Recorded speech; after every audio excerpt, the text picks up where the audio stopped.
There's Africa time, then there's village time, and then there's Ghana time. Okay. Oh, wow. So Ghana, if you want to go to dinner, you order your food in the morning. But depending on what you want on that menu, maybe you should have ordered that yesterday.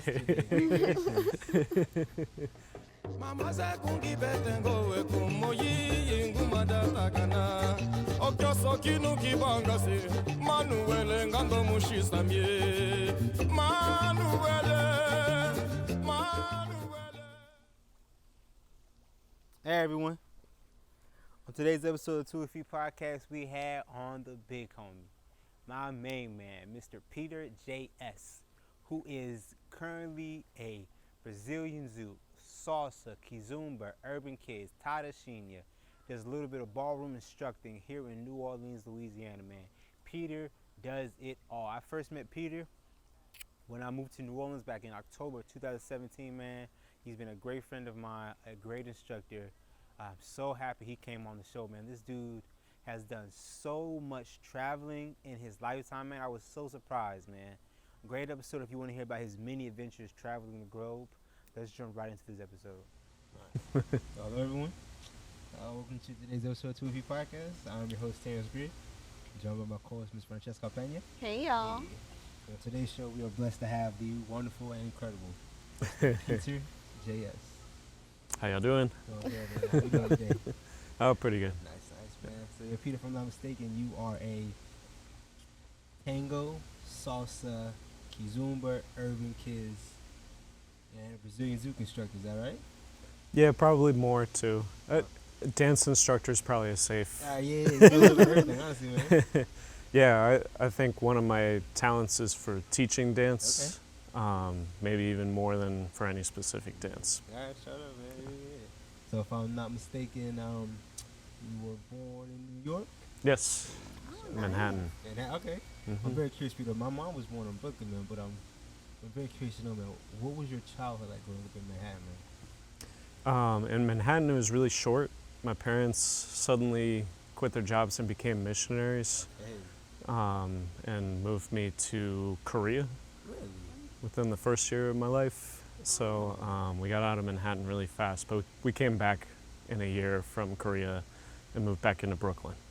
So you were a baby at that time in Korea? Do you remember anything? Or? Yeah, I remember some Korean nursery rhymes. Okay. Just kind of a fun parlor trick when I hang out with Korean people. Yeah, man. Would you mind sharing with us, or is that possible? San toki toki ya 어디로 꺼내냐 곤칭곤칭 되면서 어디로 꺼내냐. It's one of the weirder things about me. Yeah. I wish I remembered more, but yeah, I was a really verbal little kid, so I spoke Korean when I lived there. Really? Yeah, That's awesome, better man. than my parents. Now, I'm That's curious, awesome, what man. does that mean? It's a little song about a mountain rabbit, Okay. sort of hopping through the mountains. Okay. Nice. So you born in Manhattan, moved to Korea, then moved back to Brooklyn. Is that what you went to? And so is that where you kind of grew up, or what? What happened? No, because I didn't spend that much time in New York. I got to the D.C. area when I was 4. So I showed up there with a thick Brooklyn accent. No kidding. Kids got off the swing set when I told them to. As they said, born or not born, but raised in Brooklyn or D.C. I'm sorry. Yeah. Okay. So D.C. and Maryland. Okay. So please tell me about I guess your childhood in D.C. Maryland. What was that like, man? That I don't know. It's mostly boring kid stuff. Okay. Yeah. The exciting stuff was already over by the time I got Okay. there. No more missionary work. Do you know what compelled your parents to become missionaries? It wasn't the money. For sure. So yeah, it was with the Catholic Church. I think my mom was really interested in it. She had lived with her uncle, who was a priest in Nicaragua when she was in high school. And she has kind of an adventurous streak and was going to meetings with, it was a tumultuous time in Nicaragua back in the day politically, and I'm not going to get too far into that. Okay. But needless to say, she was interested in sort of how the church interacts with the third world in particular. Okay. So it was your mom idea, not your dad's at all? I think it was my mom's idea. Dad went along though. Okay. He quit his law firm job to go do it. Okay. So yeah, Wow. that's a serious life change. Yep. Lifestyle change. Okay, man. Yep, go sleep on the floor in Korea instead. Oh man, that's intense, man. I guess looking back on it, is it something that they were happy to do, or like, you know? Yeah, they were definitely happy that they did it. They were disappointed with how it turned out because they went there to work at an orphanage, and the orphanage shut down, and that's Okay. why they wound up coming That's home. why they So, came back. Oh, that's so it felt unfortunate, kind of unsuccessful. man. Yeah. Okay, man. That definitely Best sounds- laid plans of mice and men. All right. Sure enough. Yeah. So yeah. So you come back to DC. You moved to DC. Did you grow up dancing as a child at all, or? Not at all. Not at all. I kind of got into raves Okay. for a little you were in bit. that scene, the party Yeah, scene. wearing candy necklaces and dancing with It's glow hard to sticks and imagine you stuff. in that. Yeah, kind of. It's been a long time. Okay. so tell me, I guess what were some of your hobbies as a child? Growing up, man. I was as a Like, kid. I imagine you weren't raving at 5, right? No, no, I wasn't. I was really into soccer. Okay. Oh. Yeah, huge into soccer. Played a fair amount of tennis too, Okay. lacrosse. Ah, So I played a lot of so big into sports. sports, yeah, okay. Yeah, in the winter, I played basketball for a while, but then it got frustrating when people got real tall. Hey, I So understand I switched to snowboarding. that. Okay. In D.C., Maryland, or where? No. Up Pennsylvania. Okay. It's all right. like, it's over an hour drive, but it's not too bad. You That's not can- too bad though. Okay. The slope, the quality of the ski slopes is terrible. Oh, that's the closest one though, huh? It's just ice, but it turns you into like a skiing ninja if you can ski on that. Yeah, you get good at it, Yeah. right? Okay, I didn't understand it. So yeah, you grow up, doing sports is a major part of your life, man. And I guess I'm curious, like, what happens after high school? Do you plan on going professional, or like, what happens? Oh, not even close. It was never in that league. Okay. No, growing up in DC, there's it's like a very highly educated, wealthy part of the country, and there's a lot of expectation of kind of Yeah. what you do after high school, and Especially it's your dad worked at a law firm. go to right? college, get the fanciest degree you could possibly Yeah, get, yeah. and so that's sort of what I tried to do, but I was already kind of rebelling, probably not by not working that hard in Okay. high school All right. academically. I understand, man. There's not a fan of school or what? Or just rebel against your parents? Yeah. Which one? Authority in general. Okay. Yeah. I understand that, man. I think we all go through that. Yeah. And she's still going through that. Right? I only get to leave once. You're in the military, so there can't be too much of that. Yeah. Yeah. You guys like that, man. There's so much I can do. Man. Yeah, so I want a toy truck. What? but Santa Claus. Oh, hold on one second, Santa Claus. Hold you right back.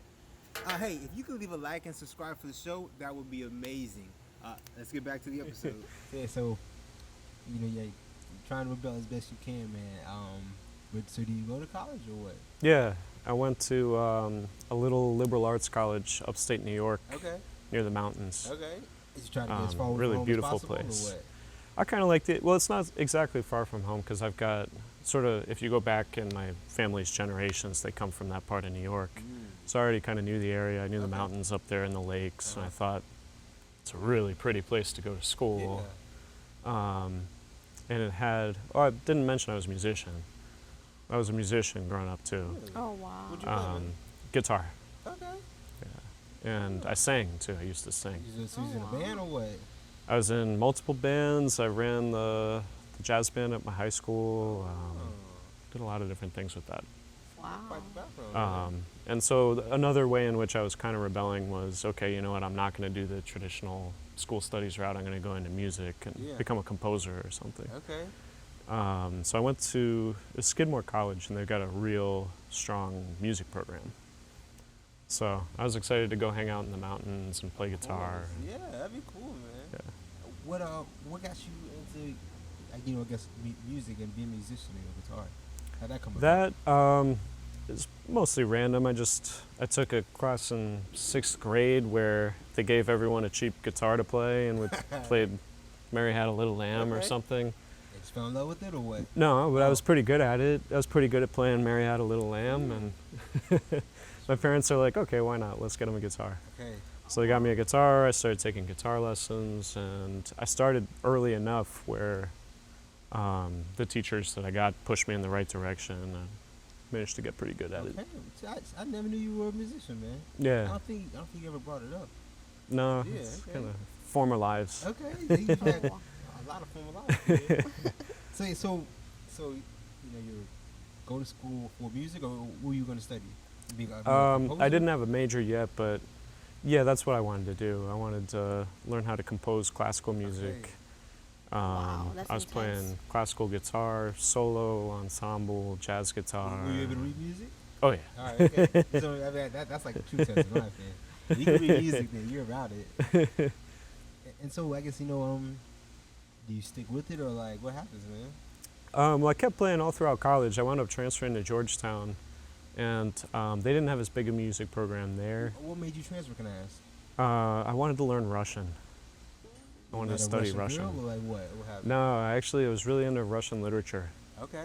So I had read all these like amazing Russian works of literature, and I was curious, what would it be like to read them in Russian? But the thing that really pushed me, there's this one poem that I read, and I realized there's no way you could ever appreciate this as a translation. It made no sense. Oh, okay.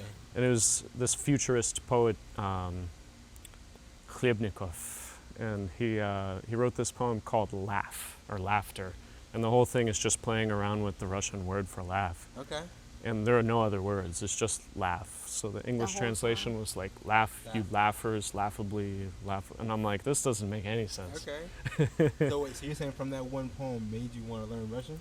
That and the other books that I read, but I thought, if I'm ever really going to appreciate this, I think I actually do need to learn the language. And so I got super curious, what would it be like to learn another language and find out what poetry's like in another language? That is Because it is awesome. totally different. It's nothing like reading poetry in English. Right, right. That is awesome that you were able to understand that from a book, because it is true. There are certain things that don't translate over. Poetry 'cause, doesn't translate well. Yeah. I mean, and- parts of it does. Yeah, I feel like translations are somebody's interpretation or something, right? And there's some words that don't translate at Yeah. all in other languages. That is awesome. And even if you can translate the meaning, you can't translate the music. So poetry has music to it. Okay. And you're just dealing with whatever new music the translator came up with to try and make Right, it fit yeah. in English. Just to be bilingual, or to learn a language, you just don't learn a language, you also learn their culture. Exactly. And that's where that comes. That is awesome. I'm curious though. Were you unable to teach yourself? Like, what made you say, okay, I want to go to school for this? Well, school tends to take over your life. So Okay. if I was going to have it take over my life with something, I wanted it to be Russian. I wanted to go study in Russia.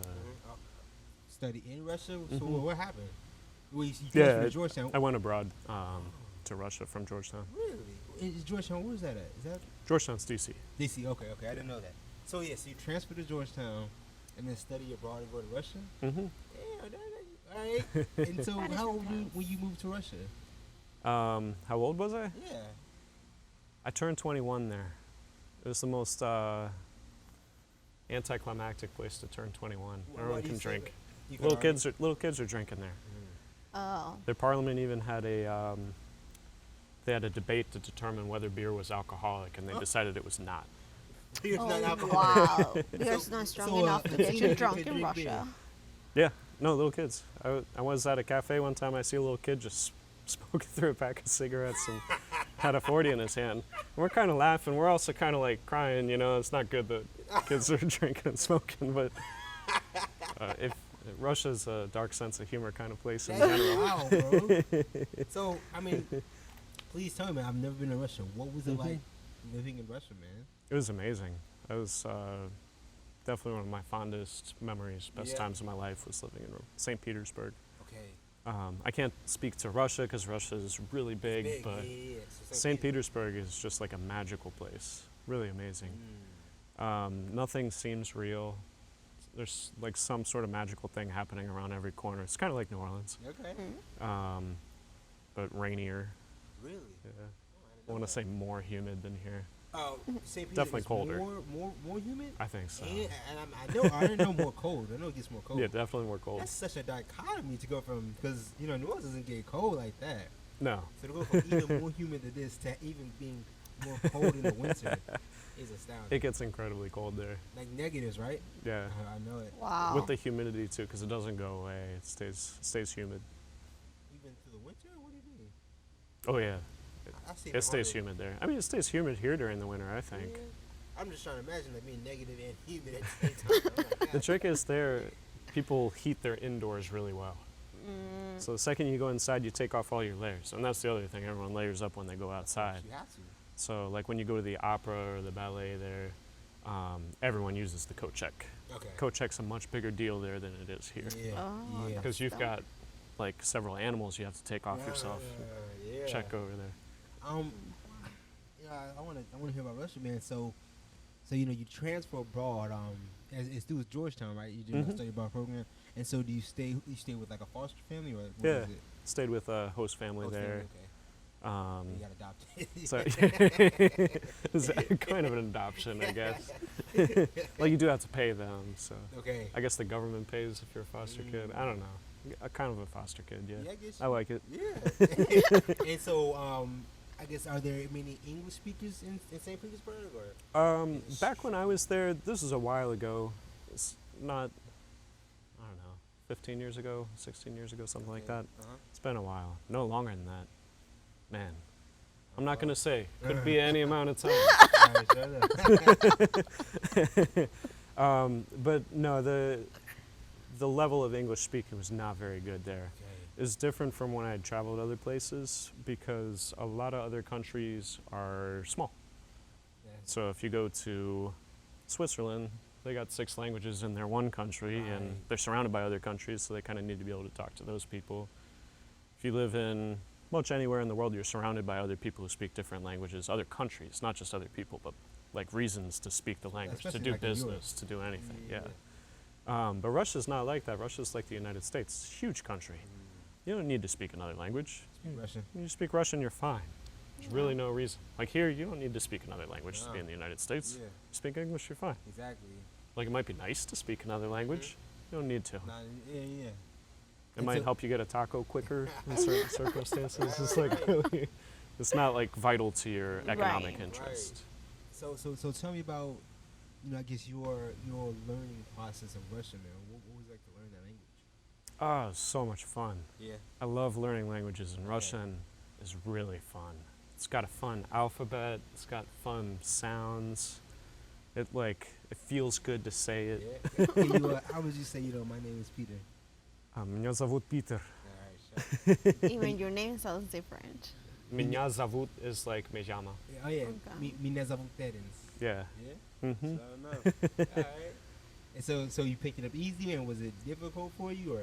It was challenging, but I immersed myself in it, course. so I learned it quickly. At school, it was a really intense program, and then I did an immersion program over the summer before I went to Russia, where you have to sign a pledge that you won't speak English, read English, listen to English, listen to English. Did I say that one of the ones? Yeah. Yeah, you can't do anything with English for 9 weeks. Really? Oh and if my you God. break the pledge, you'll get expelled without a refund. Okay.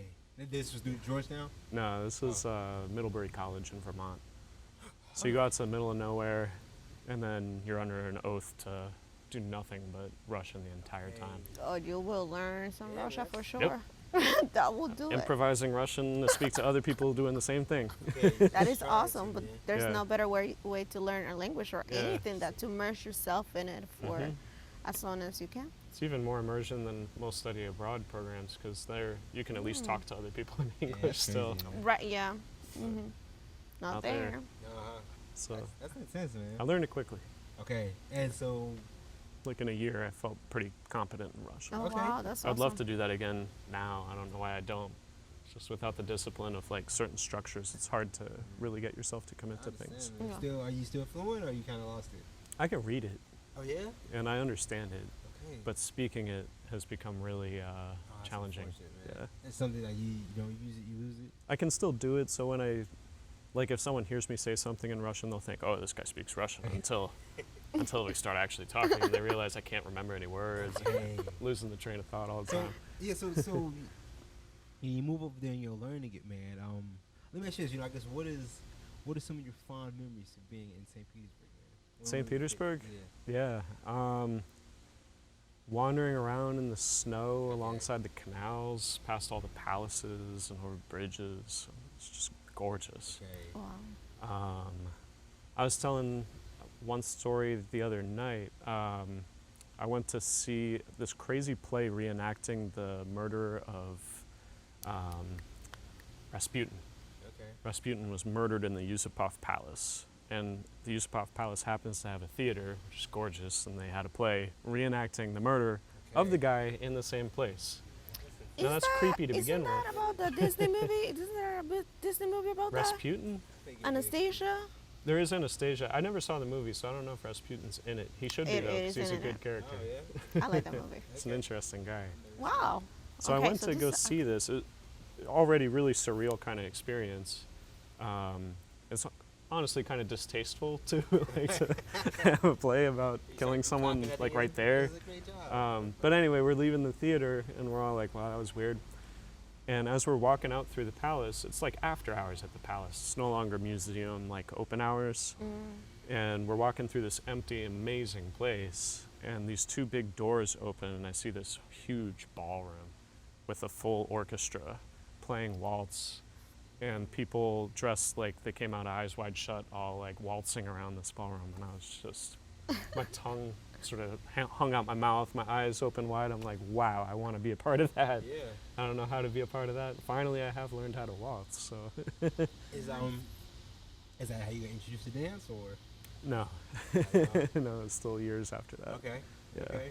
So I didn't start dancing until my 30s.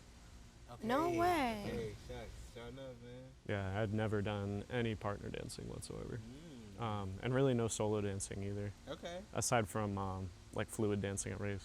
Right, sure enough. Not sure how much that counts for. You're growing up, or not growing, but you're living in Russia, man.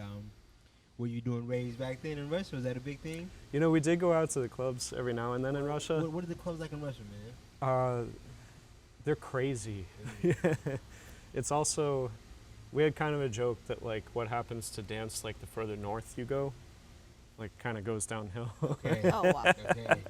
So the more cold, or what happens? I don't know. There's a lot of really cheesy sort of pop dancing. Oh, okay. Yeah.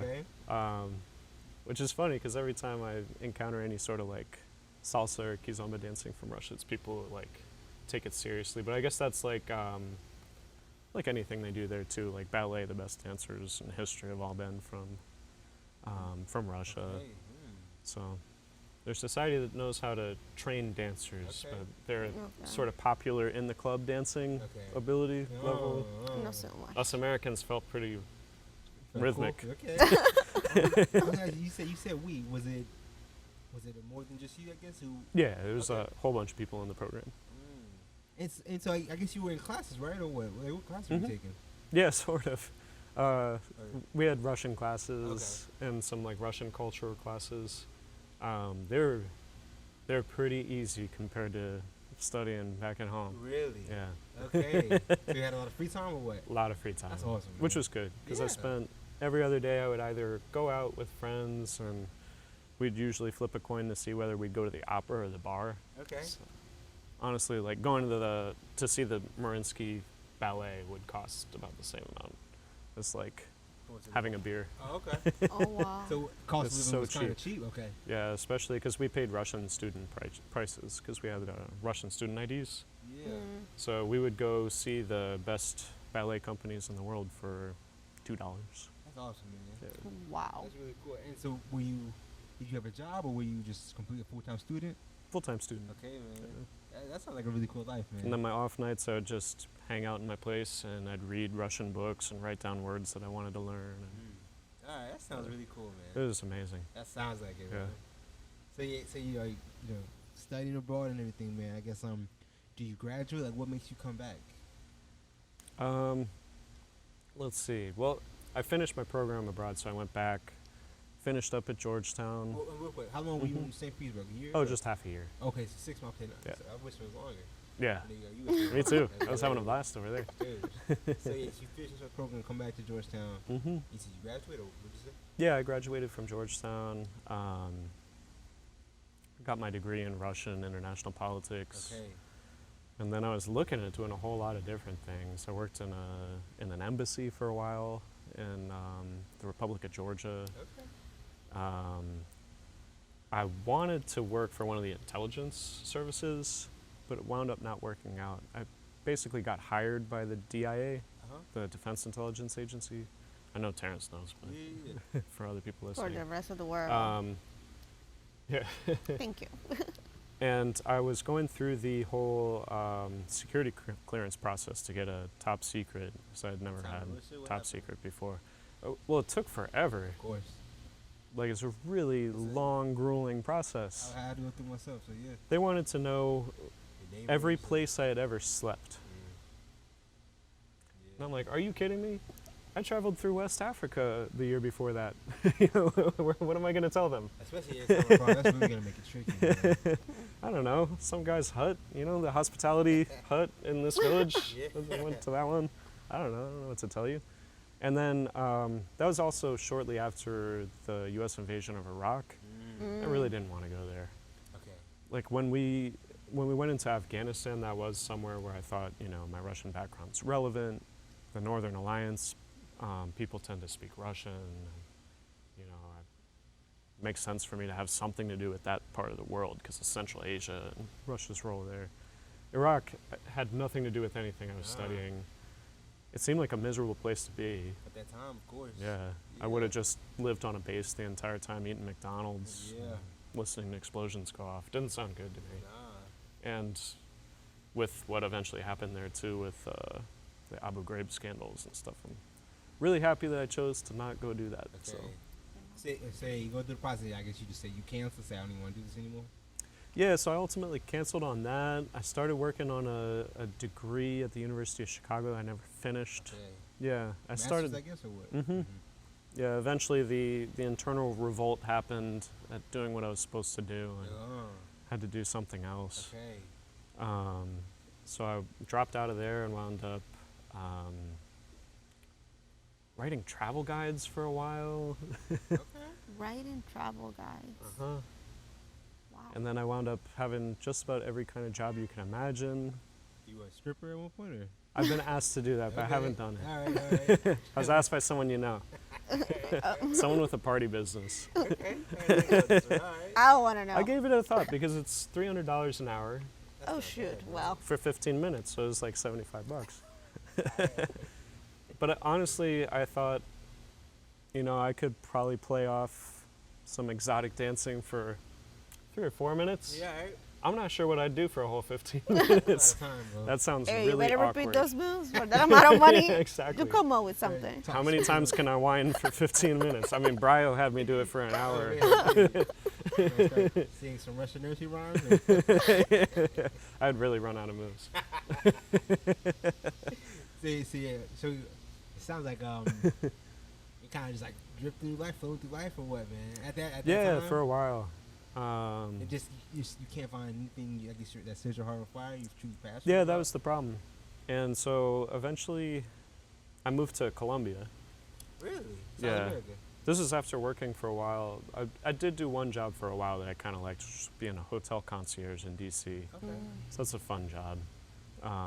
You get to eat out a lot, and you're always plugged into like what's happening in the cities. Yeah. You wind up at kind of cool events, that kind of thing. That was fun, but still, it wasn't something I was really passionate about. So I moved to Colombia to get a certification in teaching English. So I was going to go be an English teacher, maybe travel the world there, maybe use Russian again. Yeah. I applied for a job in Kyrgyzstan. Okay. Tell me about your time in Colombia, man. What was that like? Yeah, Colombia is a really cool place, but I was a terrible teacher. In English or what? Yeah. And why is that? I was really bad at getting people to do stuff like in a timely kind of fashion. I was bad at setting up activities. All these things I have to be able to do now that I have no trouble doing. But Like middle school, high school, what were you teaching? I was teaching ages 16 through 50, Okay, so that's mostly quite a gap. grown-ups. Yeah. Hey, all right. And so, But yeah, I was terrible at coming up with exercises and keeping people engaged. I okay, was just really bad. I was right at the bottom of my program. okay.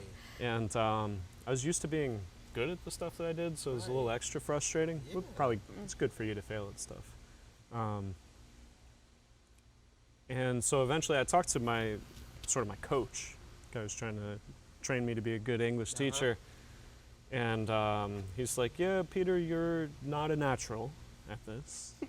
But you take it seriously, you work hard, and give it 2 years, you'll be a great teacher. Okay, 2 years. And I just imagined 2 more years of hell doing something that I was terrible at. I'm like, okay, it's time for a road trip, and I'm going home. Okay. So I did a road trip around the country, and then South America or North America? just Colombia. Oh, okay. Yeah, What went was all that over like, man? Colombia. Colombia is a really cool place to travel. Yeah. Yeah, I hear there's some good flight deals right now too, so I recommend it. Yes, yeah, I heard that. Yeah. It's apparently cheaper to fly from New Orleans, at least, to fly to Colombia than to fly to Puerto Rico. Yeah. That's what I heard. Flight deals wind up weird like that sometimes. I've had my eye on a couple. I want to go to Iceland. That's a tangent. But Okay. We interviewed him. They have before, a Kizomba festival in That's Iceland. oh, cool. You Yeah. got Tony So- Sigaki. Pirata, yeah. Yeah, he's gonna be there. Cool. Yeah, it's like it's really It's like a really small, like 30 people, man. Mm-hmm. So it's like it makes a really small festival. So the Probably be flights awesome. are- right? Yeah. Plus they got geysers and volcanoes, northern lights and stuff. Iceland, yeah. She told me it's like right now it's like 24-hour sun. Yeah, it's white like- nights right yeah, now. That shit's crazy. Russia gets like that too. That shit's crazy. Man. Say you traveling around Colombia, man. You said it's a cool place, though. Man. You enjoyed it. Yeah, there's just a ton of adventures to be had. There's not a lot of tourists. And, Oh, that's cool. I mean, there are like amazing things there that absolutely no one is at that you can go see by yourself. Okay. In part because of the like history of instability I there. was just saying, Colombia's kind of crazy, man. Yeah, and there are parts of the country Especially the drug cartels, I know. pretty much don't go I to know, still. But it used to be that most of the country you would be worried about going to, Okay. whereas that's not the case anymore. Okay. I went to So- one place, it's called the River of Five Colors, Caño Cristales, and it's unbelievable. It's like going to a Dr. Seuss book. Really? Is The it river's actually- like red, green, yellow, black, Really? white, yeah, That's really blue. cool, It's man. everything. It's bizarre looking. It should be something that Never heard people of it. come from all over the world to go see. Never heard of it. Other people traveling around the country haven't even heard of it because off the beaten path. It's surrounded by territories that you wouldn't go to, but there's a military base nearby, so it's safe to go there. I had Is to it- fly on a little prop plane to get there. Goes Is it, once is a it week. Because of like the rock bed or what? You know what? Why? Oh, yeah, it's minerals and also plants. It has a really weird plant, like it felt kind of like a little fern or something in the water, and they turn red for 2 months of the year. Really? It was That's- bright, sort of luscious, sort of purpley red. It's so That's pretty cool. cool, man. Yeah. That's really cool. Oh, I would love to see that. Yeah, I didn't know you've done so much traveling, Peter, man. A little bit of International, traveling, yeah. And at some point you said you went to West Africa. Did I Yeah. hear that correctly? Mm-hmm. How was that? That was possibly my best trip I Oh, ever wow. had. I feel like I grew a lot on that trip and learned a lot and just all around had a great time. So it wasn't just a great time, it was also a great experience. Where some of my trips, like when I went to see the polar bears in the north of Canada, that was just a great trip. It wasn't Yeah. like I learned a lot or became a better person or anything. I just got to see polar bears. But in West Africa, that was a challenging trip because I was traveling solo. I just had my little high school backpack with me, and it can be kind of a grueling place to travel around independently Okay. So because you the don't know public anyone, man. transport is crowded. You have to worry about the risks of disease while you're traveling that are Mosquitoes and everything, much more worrisome than Come on, elsewhere. man. I'm pretty Plus sure get I shot got before you- malaria when I got Okay. there. I heard you're supposed to get shots before you go there. I actually didn't need any more. I already had them all. Okay. But Okay. I've been traveling around so much that I already had the Okay. shots. So you think you got But I had it? everything. Yeah, I'm pretty sure I came down with it because I had sudden flu symptoms one night.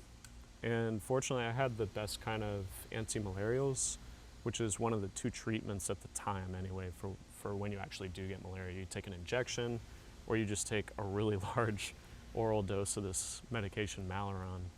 And so I had enough to last me for my trip, and I wound up eating 8 or 10 of them in one night because I'm Dang. like, I think I got it now. I think I need these right now. Okay. And I felt Oh. fine the next day. So. Okay, Okay. man. Okay, that's awesome. Yeah. Tell me about the trip, man. Would you? And Yeah, what, this you is say you amazing. got a job down there? Is that what it was? No, this was actually from working with a Sierra Leonean guy. He was he worked at the hotel I worked at in So DC, you met him as a concierge. and he was always telling everyone, you should come visit me in my country and see my villa by the It's like beach. that. And everyone's like, yeah, sure. Yeah, sure, I'm coming to Sierra Leone. But he said it to me, and I'm like, absolutely. When are you going to be back there? I'm coming. Yeah, and I came immediately. I came as soon as he went back. I got a ticket. That's awesome, man. And it's hard to get to Sierra Leone. You can't fly there directly from D.C. because pretty Some small layovers are airport. Like, yeah. So yeah, I had to do a layover, so I figured I'd explore whatever other country I laid over in too. Okay. So What was that? What'd you that was first stop? Ghana. So I Okay, went to Ghana. Ghana and Togo before I went to Sierra Leone. Dude, tell me Okay. all about it. I want to hear this, man. Oh, that's amazing. Ghana is a great place to travel. Even though I did say already that it's kind of difficult, it's way less difficult than most other places in that region. It's more developed, and it's got a lot of stuff to see. And the people are real, Okay. real chill. Okay. As chill as it gets. Really? Oh wow. Their word for someone who's being immoral is fast. Oh, Yeah. They'll be What? like, oh yeah, he's trying to be fast. that is awesome.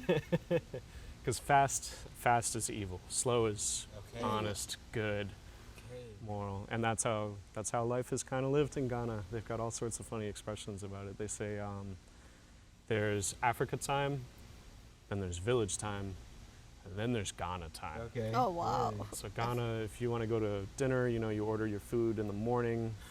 But depending on what you want on that menu, maybe you should have ordered that yesterday. But yeah, it's got beaches you can go hang out at. It's got really rich history. It's where the Ashanti Kingdom was. It's also where all the Europeans set up their slave fortresses back in the day. So they're Dutch ones, Portuguese ones. Elmina Castle was in the news when Barack Obama went over there and visited it. And I had been there. I saw that. And it was like one of the scariest places I've ever been. Okay. But an amazing thing to see.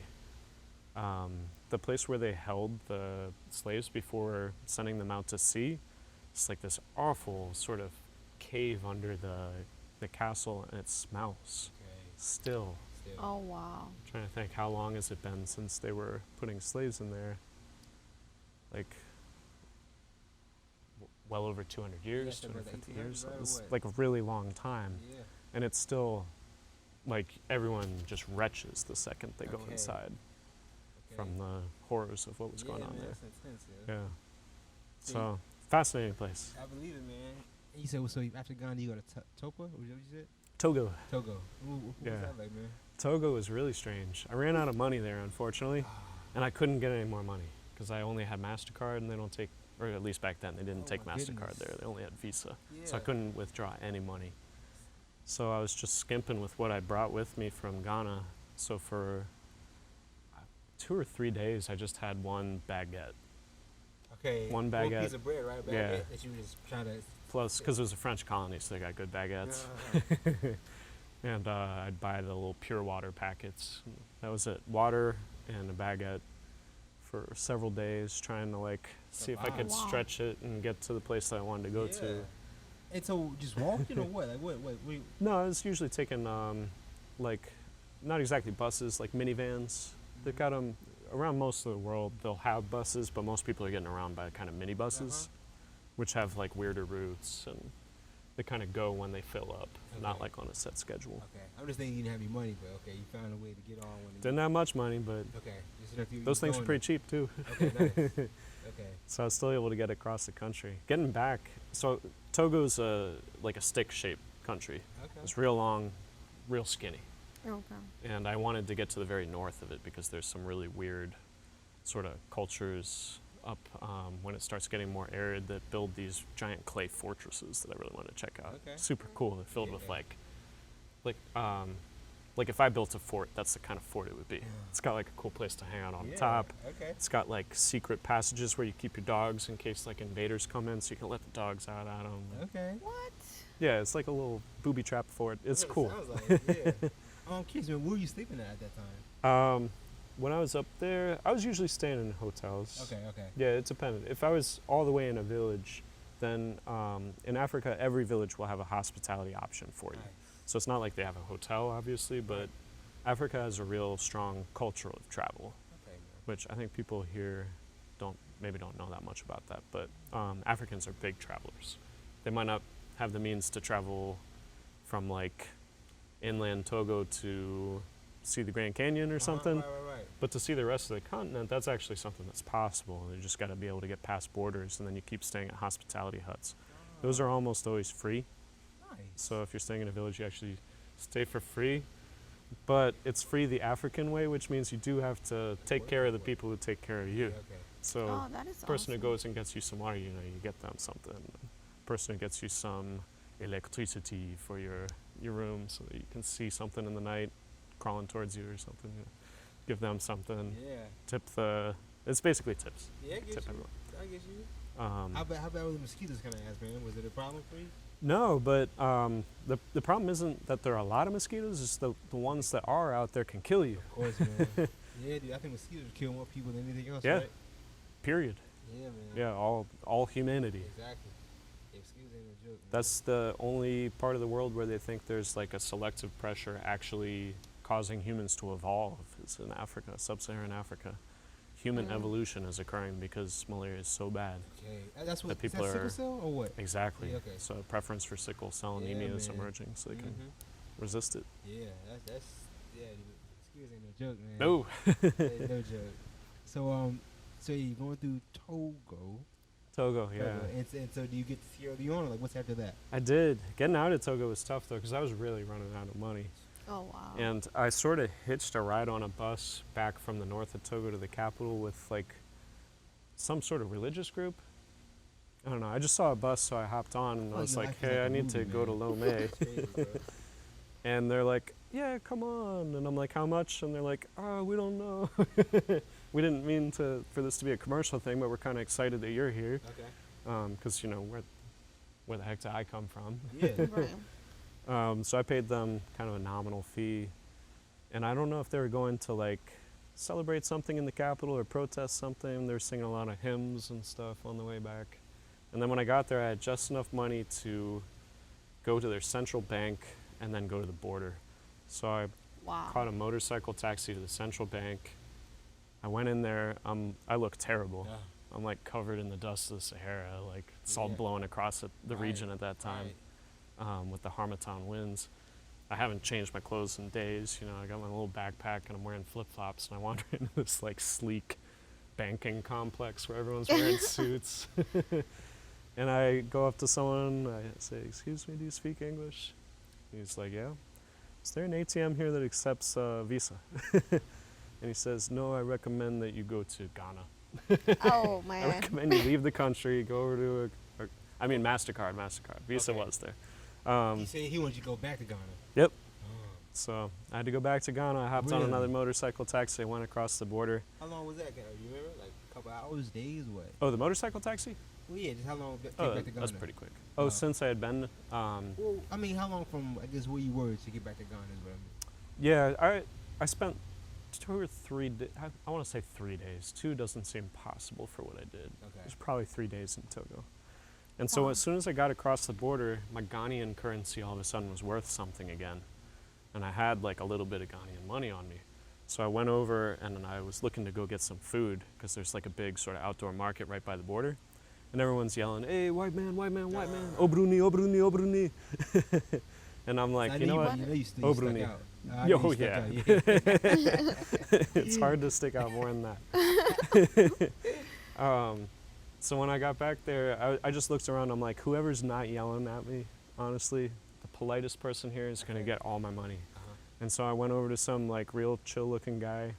He's cooking up some meat, some kebabs or something. I went over to him and I'm like, I want that.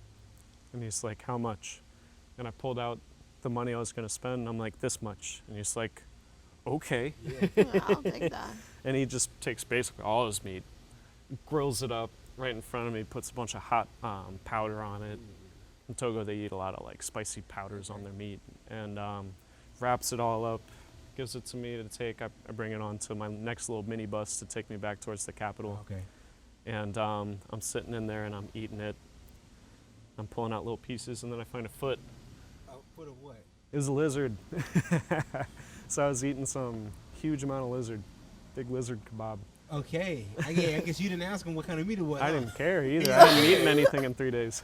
Oh my Oh. goodness. Haven't you eaten said, bread. You say fucking just keep Yeah, going, didn't what? care at all. Oh, it just I was happened to be the excited about food. it. I didn't taste. I was lizard, man. Anything would have tasted amazing. Okay. In that circumstance, it certainly tasted amazing. at the Okay. time. Tastes like chicken. You remember what? Tasted like chicken. Yeah. That's crazy, man. So, Wow. say you get back to the capital. What's the capital again? Lomé. Lomé. What's that? The capital of what though? Oh, sorry. Lomé is the capital of Togo. Accra is Oh, okay. the Ghanaian capital. Okay. And is all this to get to Sierra Leone, or you just visiting? So this is me traveling around Ghana and Togo. Okay. Okay. Just exploring, Okay. having an adventure, meeting Okay. people. But so this say is so what- you get back. So you get food and did you get money? I guess that was your goal to get money, right? Yeah, Okay. I got to an ATM. Okay. Got money. Then travel back to the capital. Yeah, And you start. was able to What from there? Start doing my thing again. I kept traveling around Ghana, went to another beach resort. I call them beach resorts. It's kind of, they're pretty chill for that. It's like maybe a hostel Okay. sort of by a beach, and they'll have a lot of foreign volunteers there. A lot of, not to get racially interesting on the show, but there are a lot of That's white good to women know. from Australia and Europe who like to go volunteer Okay. in Africa. Okay. So they're the only people there. Oh. Them and like Chinese businessmen Okay. and the occasional like American. You're saying miner. at the hostels, Yeah, working because or they visiting? don't have like tourists in most of West Africa. I really never ran into them. It was just me. Oh, wow. But they've got all these volunteers. These ladies go over there and they volunteer doing something or another. I'm Okay. Yeah. not entirely sure what. But when they take a break, they'll go over to one of the beaches and they'll have a little place like that. Okay. So I'd go over and socialize, and hang out, enjoy the beach. Question: what was the language they spoke? In Ghana, people really speak English. Okay. Yeah, English very, very widespread in Ghana. In Lomé, everyone speaks French. Okay. In Ghana, they have a lot of other languages too, like Twi. I wish I spoke a little Twi, but I don't. The first time I heard that language, I was like, tree? Right. Okay. Okay. Because that was kind of what I was thinking too. Yeah, no, it sounds like tree. That's basically the Okay. name of the language. But no, I didn't learn any of it. I learned a little bit of the language they speak in Sierra Leone, just Okay. because I had the friend, so he could kind of teach me some of that stuff. Okay. But the thing I really got out of that trip, more than anything, was just I was in such like an exposed Yeah, man. state all the time. All the A time. new country, bro. Yeah, but like one where I don't fit in at all whatsoever. 1000% do not fit in. Anywhere I go, everyone will notice me. So that's weird already. I have Right. bad social anxiety. Okay. Oh, okay. And then on top of that, the disparity in income between the United States And there. and there is so spectacular Come on, man. that it's hard for anyone to view you as anything other than like an economic opportunity. Okay. Okay. And that really skews all sort of interactions man, towards that. So yeah. in order to have like a real interaction with someone, you have to somehow get past that. Yeah. And how do you do that? How do you deal with the fact that you stick out like a sore thumb and that people have an economic incentive to just constantly be hustling you? Right, man. Everybody's trying to say. And something. really, these are some places too. These are not like hustler towns that I was hanging out in. Ghana is a very sort of relaxed culture. Togo too, people are extremely hospitable. So it's not like that's the natural inclination of the people there. It's just there's an extreme disparity in wealth. Right. And so the way I found to get around that was like just being extremely gregarious and jokey. Okay. So like when people would yell "white man, oh Bruni" at me, they'd be like "oh Bruni, oh Bruni," and I'd look back at them and I'd be like "Bebini, Bebini," What does that mean? black man, that? and they'd crack up. They'd be like, "Okay." So I was just always joking around with people going, and it turned what could be like a real stressful kind of situation Yeah. into something that's actually kind of fun. Still tiring, Of course. Yeah. Man. so I'm not used to Especially that much socializing. But Yeah, I know that gets old, man. Just someone, people trying to constantly sell to you, right? oh yeah, Oh, come on, man. I know that's very you have to have a different. strategy. So I guess were you kind of like a superstar in Africa, man, or what? Anywhere you go. It's kind of similar to Japan in that way. Just Okay. you stick out so much, and it's not a part of the world that has a lot of foreign visitors. Okay. I mean, Japan does. I shouldn't say that. Where I was when I went to I Japan, get and they you. didn't. But Yeah. That is That's sort of awesome. thing. That is really cool, man. Can you tell us, have you traveled to any other places than the ones that you had told us? yeah, Oh, wow. Mention a few. Japan was one. Traveled around most of Asia, Taiwan, Hong Wow. Kong, China. Lived in Korea. I've traveled all throughout the Caucasus, Armenia, Georgia, Azerbaijan, Turkey. A lot of countries kind of on the edge of Europe, but not a lot like in the middle of Europe. So like Italy, Finland, Denmark, Netherlands, UK, You showed a lot, Ireland. man. A lot. That's actually really awesome, yeah. What are one of the, what lessons have you learned from traveling to all these parts of the world? That you can get through life with just a small backpack. Okay. You don't need That's that probably the much. most freeing realization. I actually mean to throw out a lot of stuff this weekend. We'll see if I Okay. do it. That's what I'm trying to do myself, man. Yeah, I got bet a when you're lot of moving. Stuff. I actually donated some things, man, but I still feel like I have way too many things, bro. I definitely understand that, man. What was at least one of your toughest time traveling? The one where I ran out of food and money in Togo, probably. That was one. That's tough, man. There's another one. I was in Colombia, and I was kind of on the other side of the country from the airport I needed to be at the next day to go home. I was off at a little national park in the northeast of the country, Parque Nacional Tayrona, and it's beautiful. It's an amazing spot, just hammocks, and I think there's some fancy like eco lodges there too, but just hanging out on a gorgeous beach. I'm going back. I'm hanging out at an internet cafe in a little fishing town before going back to Cartagena was my flight. And the clock on the computer in the internet cafe was wrong, and I missed the bus. Okay. Yeah, crisscross style bus was missed, and it was the last bus out of the town. Oh, shoot. So I wound up having to hitchhike overnight across the Caribbean coast of Colombia to get to the international airport in scary, huh? Cartagena. It is a little dicey. There's definitely one point where I'm hanging out on the side of the road surrounded by some like interesting looking characters underneath a highway overpass. And I'm like, well, I'm just gonna keep my trap shut. No one knows that I'm foreign here, you know, I'm just gonna try and blend in. In another circumstance, people might have thought I was foreign, but no one thought that there was some American hanging out underneath the overpass in Barranquilla that night. So Wow. when we finally got to the airport, I was the only person getting dropped off at the airport who got picked up over there.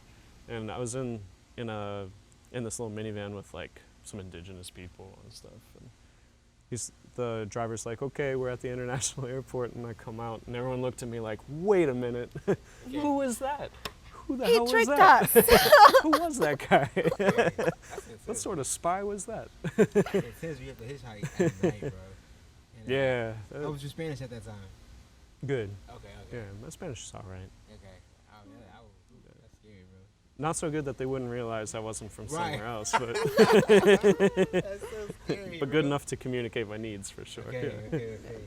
Yeah. I kind of want to, tell us about all this traveling, man. I want to get to, I guess, how do you get introduced to dance, man? How does that come Mhm. about? That was Colombia. Okay. So Colombia's Big salsa salsa scene. country. Yeah. Yeah. Okay. I've never been to Cali. I have to go someday.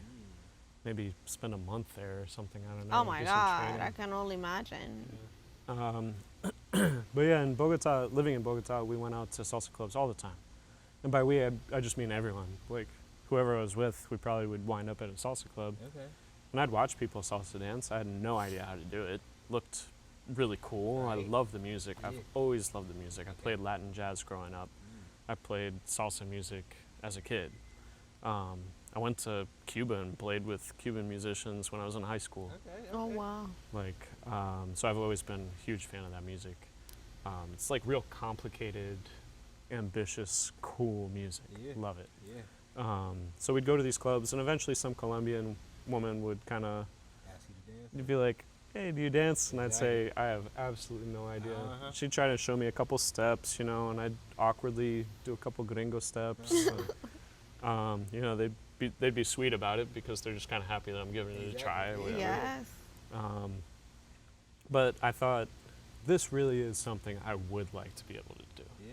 This is really cool. It's way cooler to do that than to sit on the sides and just drink and watch people dance, which is funny because now I really appreciate hanging out, sitting on the sides and watching people dance now that I do know how to do it. But the grass is always a little greener.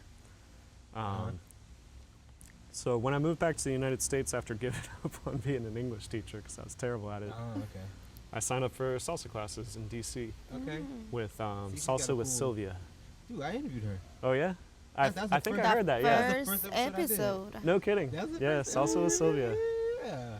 I actually never took a Wow. class with her because she was pregnant. She wasn't teaching then. She had the people on her performance team teaching for her. And yeah, those classes were so much fun. The first class I ever did was a private because I was too afraid to drop into a group class. Yeah. So as an instructor, I always have to remember, like, people showing up for that class the first time, Tough. they might have overcome some serious psychological yeah, hurdles seriously. just to be there. Dude, seriously, You man. gotta. I took a teacher training with Liz and Yannick, the European tango champions, from Belgium, and they described beginner students as the equivalent of someone on like critical life support Okay. in the Just so in the nervous or emergency anxious, ward. Of like you have to do everything you can to keep them alive, Okay. or else they'll be gone. Yeah. Yeah, Seriously. and that's how I was. But That I was first determined too. experience. Yeah. I realized after that one little private lesson where this really nice patient instructor worked on my basic step with me, side step, couldn't quite get the right turn Okay. in a whole hour. Okay. Couldn't get it. I Okay. teach that to people who've never danced before every week. That probably makes you more empathetic though to a beginner, Yeah, right? it makes me really motivated to try and help people who Yeah, are not man. getting it because I don't know, I've been there. I was a slow Yeah. learner. Right. You were there. Yeah, You and know so what I it's like. I did that once a week. I was taking my salsa classes for about a month. Didn't really get anywhere. And I realized if I took all the classes that people offered on club nights right before the club event, plus I took like more group classes during the week, I could take classes every day. So I did. DC's got a cool little scene, man. Yeah. I used to live in Richmond, Virginia, so it's not too far from DC. hmm DC's like a dancing city. There's a ton of stuff going on Dude, there. Yeah. DC's cool. So I did. I took classes every day and I went out dancing probably like 4 or 5 nights a week. Hey, immerse yourself in it. Exactly. Russian style. I'm curious, man. Tell me about your beginner stage in salsa, man. You know, what was it Mhm. like learning it? I came to the realization that the only way someone could learn this would be either really stubborn, that's me, or to like not really care about showing people a bad time, Okay. like not being very empathetic or something, Okay. like maybe being a little selfish. Because it always like felt really bad to me to go out, ask women to dance who I knew didn't want to dance with me, Okay. who were gonna have a bad time with their pity dance dancing with me. That's how I felt every time. And So is that just low confidence at that time? a mixture of that, missing out on some advice that I could have given myself if I could go back in time, you know, on how to have a good time as a beginner dancer. Like someone who's never going to be able to show a good time in terms of dance just because you don't know anything. Your technique's not good. You're confusing and stressing out some poor lady. Well, please, for other beginners out there, you might be listening. Yeah, right now, absolutely. Man, how can they have a good time as a beginner? Engage the person in a friendly, social manner. Do the moves you know. Look them in the eye. Smile at the person you're dancing with. I thought it was weird to stare at someone while I was dancing, so I was looking away the whole time, probably Okay. creeping out. So there. not really having a connection with that person. Yeah, exactly. So I was going through my moves. I was making sure that I learned them, that I figured out what worked, what didn't work, and that's how I grew as a dancer. But not until years later, I want to say maybe like 2 years in, I had an instructor here who mentioned that eyes are part of dancing. You should Yes. never break your eye contact with your partner. You lead with your eyes, you lead with your eyebrows, you dance with your eyes, and all that sort of Who was stuff. can I ask who that teacher was? Is it That someone was still there? Jimmy Salcerito. I Okay, think he's someone- in okay. Florida now. Okay, so I'm not. So I'm real quick though. You should never break eye contact with your partner. Like just straight stare at them the whole dance. I do. Okay. I'll straight up smile and look at my partner the whole time. I hope they do the same. I do that too, man, but I don't know. I feel like Unless it's like Kizomba, because then you'd have to get you your head in can't a look at weird it. position. Oh, yeah, But then is that it- is. how does that feel for a follow if I just stare at you the whole song? It's funny. When I was social dancing, I used to look at my partner all the time in the eyes. It was like, it's a connection, but like it's part of the dance.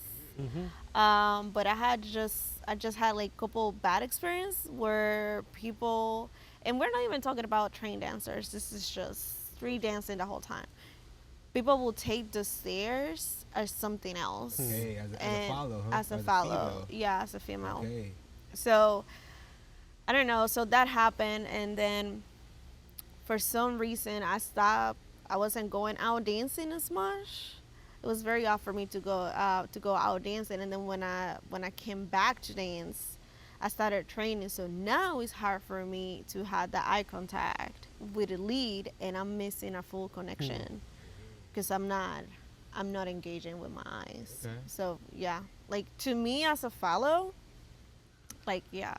I mean It's a now part because of I'm it? struggling with that, but yeah, if we contact? salsa, Salsa, even if yeah. it was like if we dancing bachata and you're not looking at me in the eyes, like what are you doing? Hey, But now Yeah, it again, depends on the dance. yeah. definitely, of course. But I mean I'm struggling with it as of now. But yeah, it's part of it. I like I it. just don't know if it came off as weird or not. So I was curious about. I don't Like think I would it's never weird. stare someone in the eye I was dancing tango with. I would feel uncomfortable doing that. But it's the mood of the dance. Salsa to me is like a conversation, like a I think lively, most animated, partner dances good are, right? conversation. It's an expression too, right? They 'Cause say when- tango's a confrontation.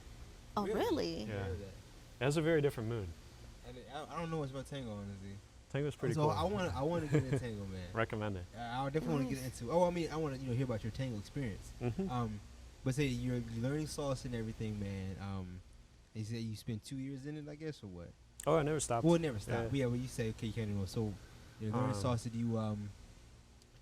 you join a performance team or anything, man? Or- Eventually, yeah. Okay. I never had any interest in performing. Okay. It wasn't something I wanted to do. I just wanted to social dance. I thought Yeah. social dancing was super So cool. You're good at dancing, right? I don't care about showing off or competing with other people. Okay. That's not my personality.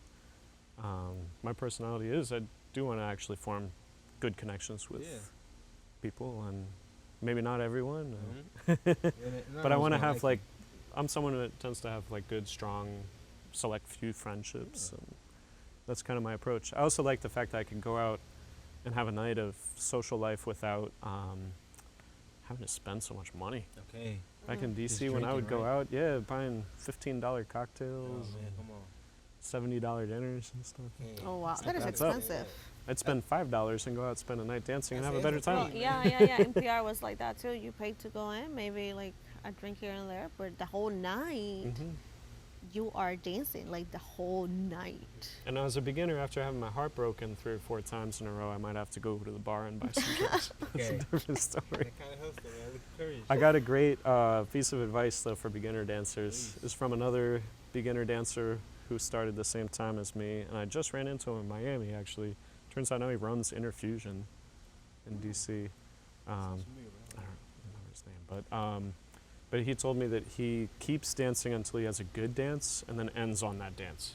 On a positive note. Yeah. So I would go out dancing and women would leave me in the As a middle of the beginner, you're dance. saying, right? Yeah. Okay, okay. They'd leave Okay. me in the middle of the song on the dance floor. Thank you. I've had that happen too. Yeah. I've had as a lead, man. Or just look like so unhappy Oh, the whole dude, time, okay. you know. That's the thing, man. Yeah. And it hurt my feelings, obviously. I'm just trying, you know, Of I'm a beginner course, dancer. man. That's Um, I've heard. I'm sorry, to interrupt you, man. But I've heard like Mhm. people say the biggest thing for a follow, any follower, is say kind of just like smile at your partner, man. It can make the world of a difference, man. Oh yeah. For both people, honestly, the lead or the follower. Or even just smile say at your something partner. nice at the end of the dance. Oh man, it can Big make the world difference. of a difference. But then man. again, you'll run into people who take that the wrong way Oh too. yeah. So follows are sometimes defending themselves too Hey. against dancing with people who maybe aren't that safe to dance with, So true, man. or they're worried personally about the person. You man. know, so I get it. But man, it was rough. But that was great advice, because that way I would wait. The highs and lows are very high and very low when you're first starting out as a Yeah. social dancer. So if you end on a high point, you go home and you'll be thinking about that. Good, man. Yeah. It makes you want to come out again, right? Exactly. Instead of leaving on a low note. Yeah. So I definitely that's understand true. that. I was very stubborn. I was going to do it one way or the other. No matter. I would joke. I'd tell my friends, like, oh, I'm going to go out now and disappoint 5 or 6 women and go home. It's not the right way to think about it. The right way is have like a good social connection with someone while practicing your dance. Right. That would be the right way to do it. Is It it- involves looking at them, though. Do you think it's easier to have maybe to go out with some friends, man? No. No. No. Is that a crutch maybe or what? Yeah, Okay. it's a crutch. If you don't have, then You just might got to not go out. throw yourself out there. So true, Yeah. bro. It's good that's advice what for I did, myself man. today. Okay, yeah. I don't necessarily always follow it. It's easier to be comfortable. Of course, man. I can throw a little house party at my place, not have to walk outside my door, Right.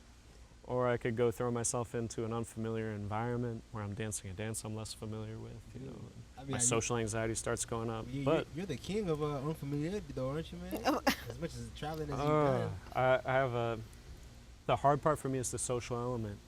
Okay. So Fair enough. I've gone with students to festivals who are like completely flabbergasted at the fact that their teacher's like too nervous to go out dancing. Okay. Like won't go out to the social dancing. And they'll be like, what on earth is going on? Like, you're great. You could do this. If I could dance like you, I would ask anyone here. I wouldn't Right. worry about a thing. What do you think that is, Peter? Social anxiety. Social anxiety. Straightforward, yeah. Being in an unfamiliar sort of social situation, having to go like meet a bunch of new people and kind of make friends with them, sends my skin crawling. Do you think it's is it the feeling of like all eyes on you or what, or is it? I don't think it's not worth overthinking. Okay. It's one of those anxieties. I don't know. I work in a psychiatric office now, Okay. and we have a nonstop stream of people coming in because they've got anxiety that's paralyzing them in what they do. Yeah. For me, I don't think it's bad enough where I gotta go see a doctor, but it's bad enough where sometimes I choose to hang out on my own I instead. understand, man. No, I definitely understand. Everyone's different, man. So I definitely understand that. Wow. It's a weird problem for a dance instructor, but I hear that I'm not the only one. Okay. Oh, Yeah. I believe.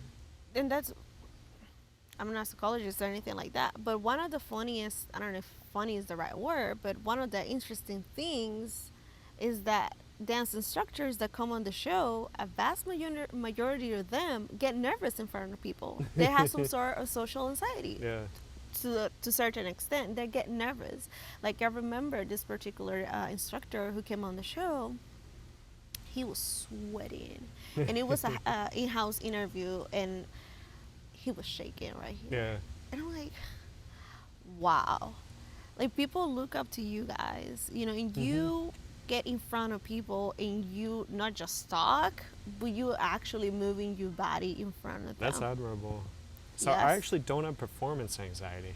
Oh, really? So being in front of a room of people who like paid to hear me talk, no problem.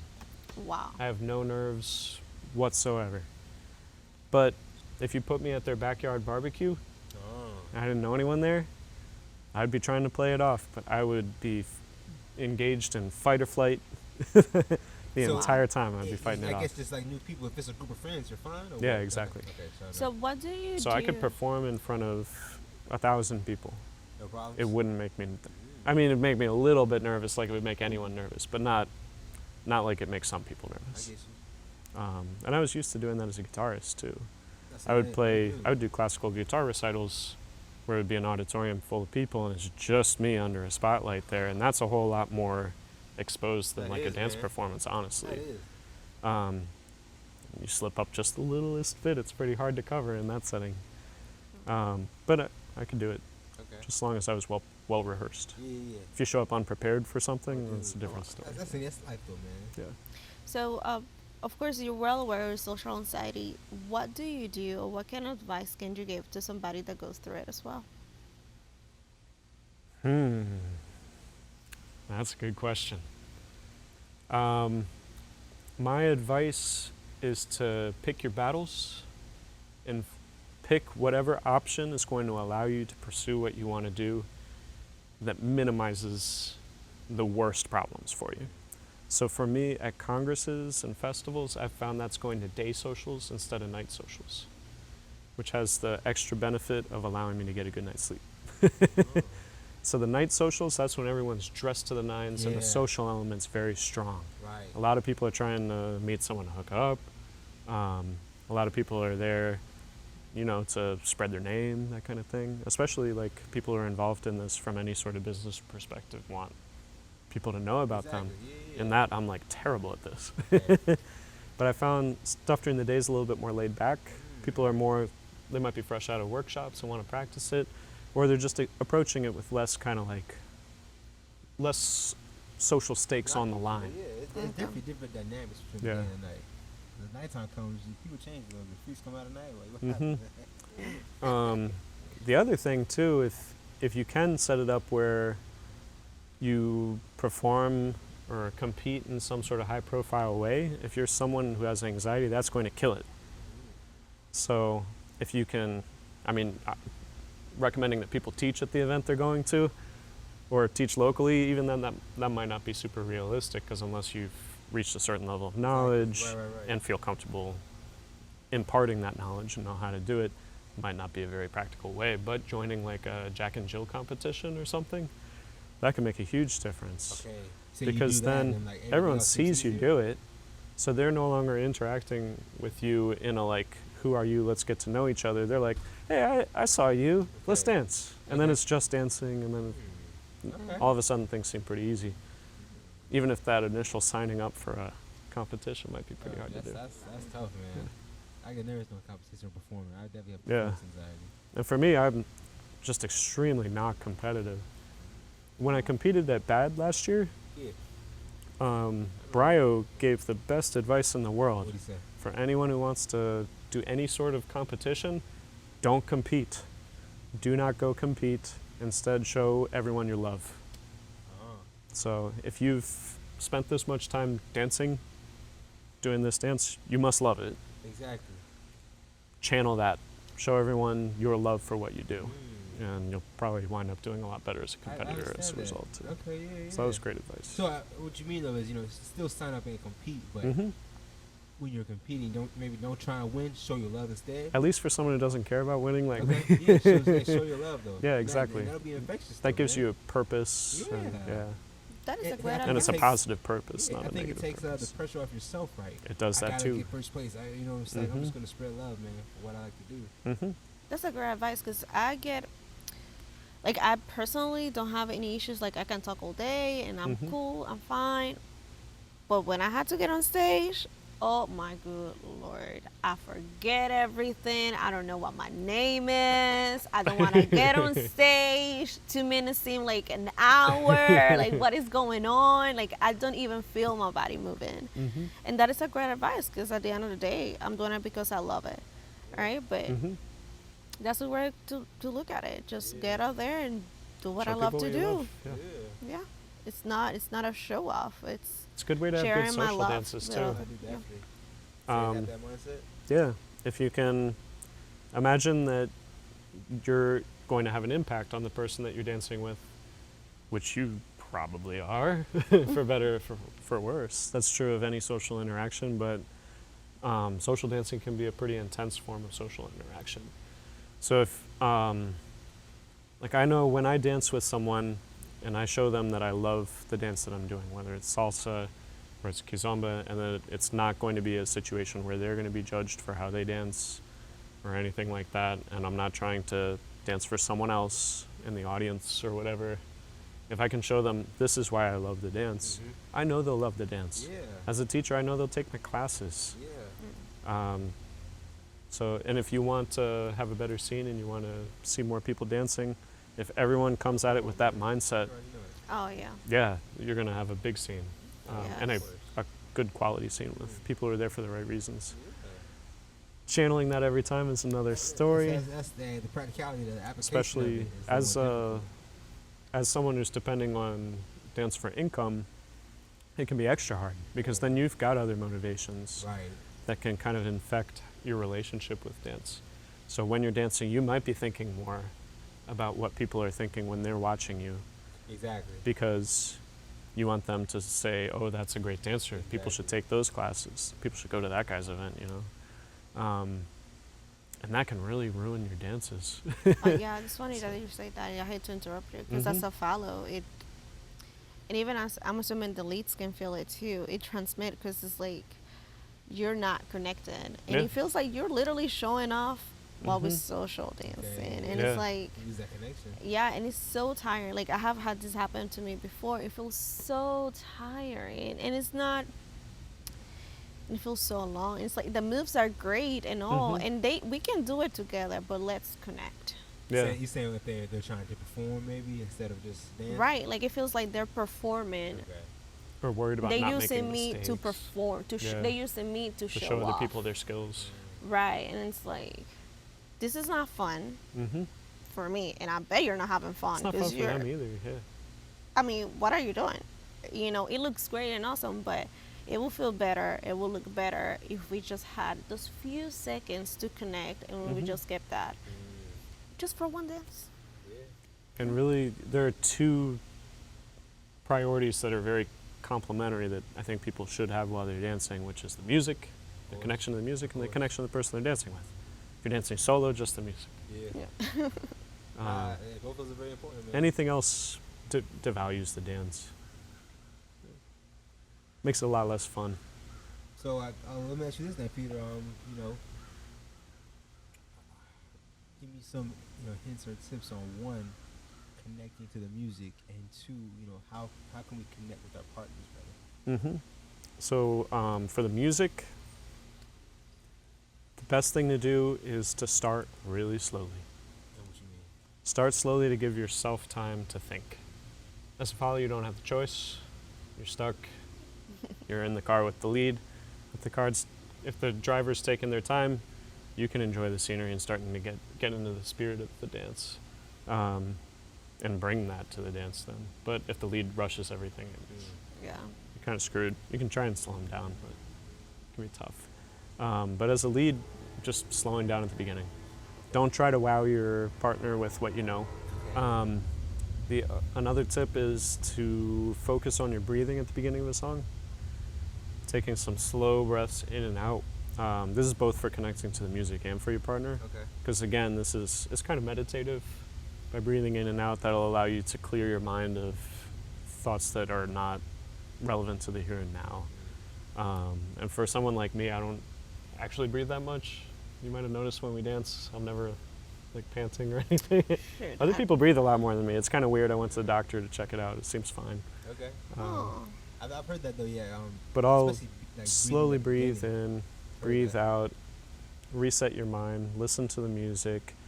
By breathing in and out, that'll encourage your partner to do the same. So that's also a trick that a follow can do to try and get their lead to chill out. Yeah. They can take a couple of deep, slow breaths and see how that affects your partner, see how that clears your mind and lets you listen to the music. And then in terms of developing the connection with your partner, again, that's a really good one. Just starting off slow, breathing. For connecting to the music, closing your eyes, very useful. Both parties. Yeah. Okay. Waiting to ask people to dance until the song starts and you've listened to the music a little bit. Okay. And in a really aggressive scene where people are always running and trying to grab people to dance, that can cost you dances, but I mean, they get better dances, I don't know. Yeah, you're saying I guess that's the waiting to hear the song and then asking someone to dance. Yeah. Okay. All right. So before you worry about asking someone to dance, because that's a whole other thing you have to think about, listen to the song first. I say that's a big thing too, because if I don't like the song, man, dance Yeah, you're probably gonna have a be- bad Yeah. dance. Dude, right. I tell people no and occasionally catch flack for that, but I'll tell people why exactly. It's never because I don't want to dance with you. It's gonna always be, no, I'm sorry, I don't like this song. Okay. I That's don't. Big, man. It's not gonna be a good dance. Dude, Yeah. dude. I can't give you a good dance to a bad song, Oh, man. or just a song I don't like. Yeah, that's so Right. true, Yeah. man. That's very true. And then also for connecting to your partner. Oh, back to closing your eyes, because that's a weird recommendation for leads, right? No one tells leads to close their 'Cause, yeah, eyes. you supposed to have that spatial awareness, right? You can't close them for too long. Right, exactly. So, and certain dances you close them a little bit more than you could in others. In Kizomba, you stay in a small area, and you're so connected to your partner, you don't need to have a good visual on them. You don't have a visual on them anyway. Right, You're looking exactly. past them. Exactly. So if you can close your eyes, that can help you connect in that way. And And then for connecting with your partner, if it's a dance like salsa or zouk or something along those lines, bachata, you better look them in the eyes. You got to do it. Fair enough. Yeah, I feel like salsa and zouk, I feel like as a lead, you probably can't close your eyes, right? Not as much, right? Definitely not as much, right? Yeah, you could for a second. Right. Can I say it's more dynamic than maybe Kizomba? Your partner More would be things going on? confused why you're closing your eyes because they'd have too much of a visual on that. Yeah, they'd If probably you be just worried. start zenning out. You're about to rum into somebody. Although I don't know, if you did that, that would really snap them out of whatever sort of thing they were in. They would become super present They would be. because they'd be like, "What the Exactly. hell is this guy doing?" What's about to happen? Take a couple deep breaths, and then open those eyes and look your partner right in the eye and kind of nod. Oh man, you'd have their attention like like crazy, you know? It's about to go down. When you guys brought the Brazilian Zouk New Orleans weekender, Mhm. I had That was this Tina. That's not me. Tina. I taught at it, but Okay, full credit is owed to Tina for Thank making you. that happen. Tina, thank you for that. There was this, I don't know who he was, but he definitely came from out of town. And that's a technique that he used to start every single dance, especially the first dance that we dance. I bet I know who that is. Yeah. Oh my goodness. Because I followed, I think it's someone I followed later at my house for a while. Okay. Then you'll let me know how it felt to you. Literally, the way we started dancing, he gave me a big hug and he took a really deep breath. And I just literally just followed that. And he just let it go and I let it go. And in And it Zouk, was- like you need your follow to have a relaxed upper body. Without it, you're so limited in what you can do and it won't feel good. Even Yeah. the stuff that you still can do will be like exertion heavy and not fun. But it feels so But yeah, good. exactly. I'm like, In I Zouk, want people this will again. massage each other at the beginning of the dance. oh wow, I need to go to a Zouk, Brazilian Zouk Congress. They'll have Oh my like God. massage workshops. What? Yeah. Okay, so you can implement. That's something you can implement into your dances. Yeah. Alright, that's pretty cool. Yeah. Wow. That's very cool. But it felt so good. Yeah. It felt so good. And it was just a few seconds. It was just one deep breath. hmm And from there on, it was an amazing dance. And I wanted to dance with the person every time. So you started that connection at the beginning, right? Yes, and it was, and maybe like a look in the eyes after, or maybe before, but it was just, to me, it was the deep breath. It's funny too, because I think virtually every dance has something different that should happen right before the dance to make the connection happen. In any of the ballroom influenced partner dances, like salsa, establishing your physical connection at the time of asking is super key. Anytime I ask someone to dance, the second they take my hand, they've got my salsa connection. Yeah, I'm already connected, and I'll lead them all the way out to the floor wherever we're going.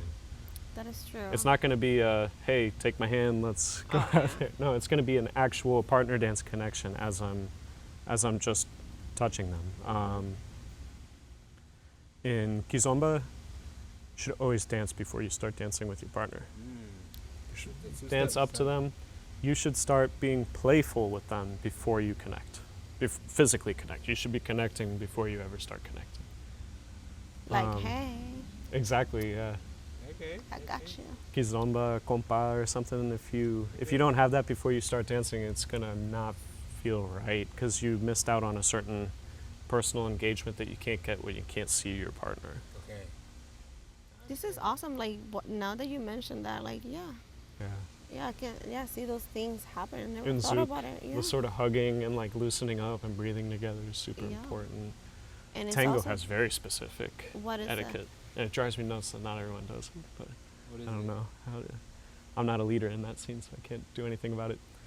It's the cabeceo, What is that? where before you ever walk over to the person to dance with them, you establish that you want to dance with each other How? privately.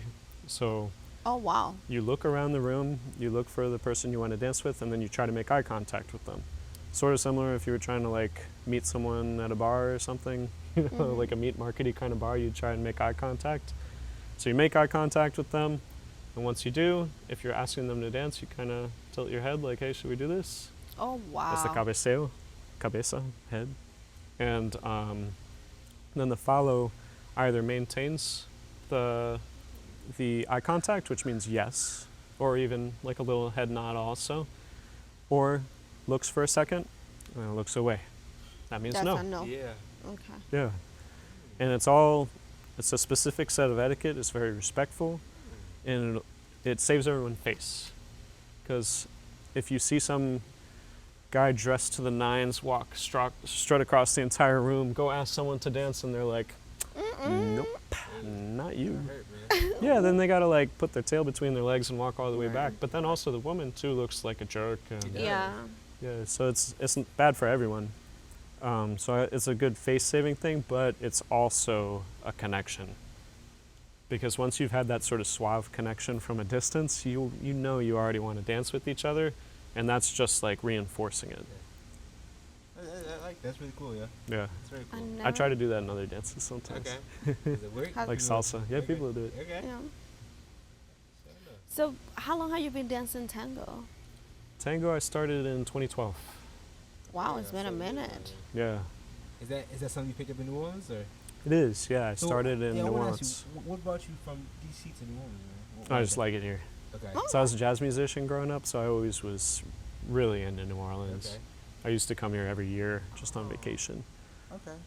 This was like the motherland of jazz culture. And Okay. after coming here, I realized it was really interesting in a lot of different ways too. Dancing in the streets and parades, amazing food, an unusual friendly culture. Okay. People are very friendly in kind of a strange way here. Was that Which that is good back and in bad. 2012 when you moved to New Orleans. 2012, yeah. Okay. Okay. Showing up. So I'd been dancing salsa in DC, and when I moved here, I realized I could not dance salsa every night like I did in DC. Dude, right. So I needed something else to do. I didn't know anyone here. I just packed my car and drove here. So I started taking classes and other dances, and tango was one that came up real fast. Okay. And I like it. I like Yeah? tango a lot. What else? Is it tango? You taking like some swing, or what else were you taking? Yeah, I did swing too. Okay. Swing was one I didn't ultimately stick with, although I plan to get back to it Okay. eventually. Yeah. So tango's when you stuck with. Tango I've stuck with in kind of a non-committal way. I don't dance it very often, but I kept learning it. With the most sort of intense learning that I've done was actually just this past year when I did my teacher training with Liz and Yannick. Okay. Okay. You spoke on it. Yeah, Okay. I learned a ton doing that, just going over their beginner curriculum but also their approaches to teaching. I learned a ton about how to teach better from them. Okay. Did you do so? You do tango, a little bit of swing. What about ballroom? Any ballroom? A little bit of ballroom. Okay. Yeah. Oh wow. I have not done a ton of training in ballroom. I was hired by NOLA Dancing to teach ballroom classes there, with the idea being that I would teach beginner ballroom dancers, because if I were teaching at an advanced level, it wouldn't make much sense. Right. I don't have the depth of knowledge that I would in some other dances. But dance studios locally know that I will treat their beginners very well. Okay. I will always be professional, that I will not take advantage of them in any sense of that. And also I'll try and keep them on life support. I'll let them know that they're valuable. The fact that they've never done this before just means that, yes, it's obviously not something you're going to be able to do like that. Right. But I want to help you find your joy in doing this regardless of whether it's something you want to pursue and become a competitor, or if honestly it's just like a really fun thing you do once a week with your partner. Right. I'm curious, man. Say you moved to New Orleans, man.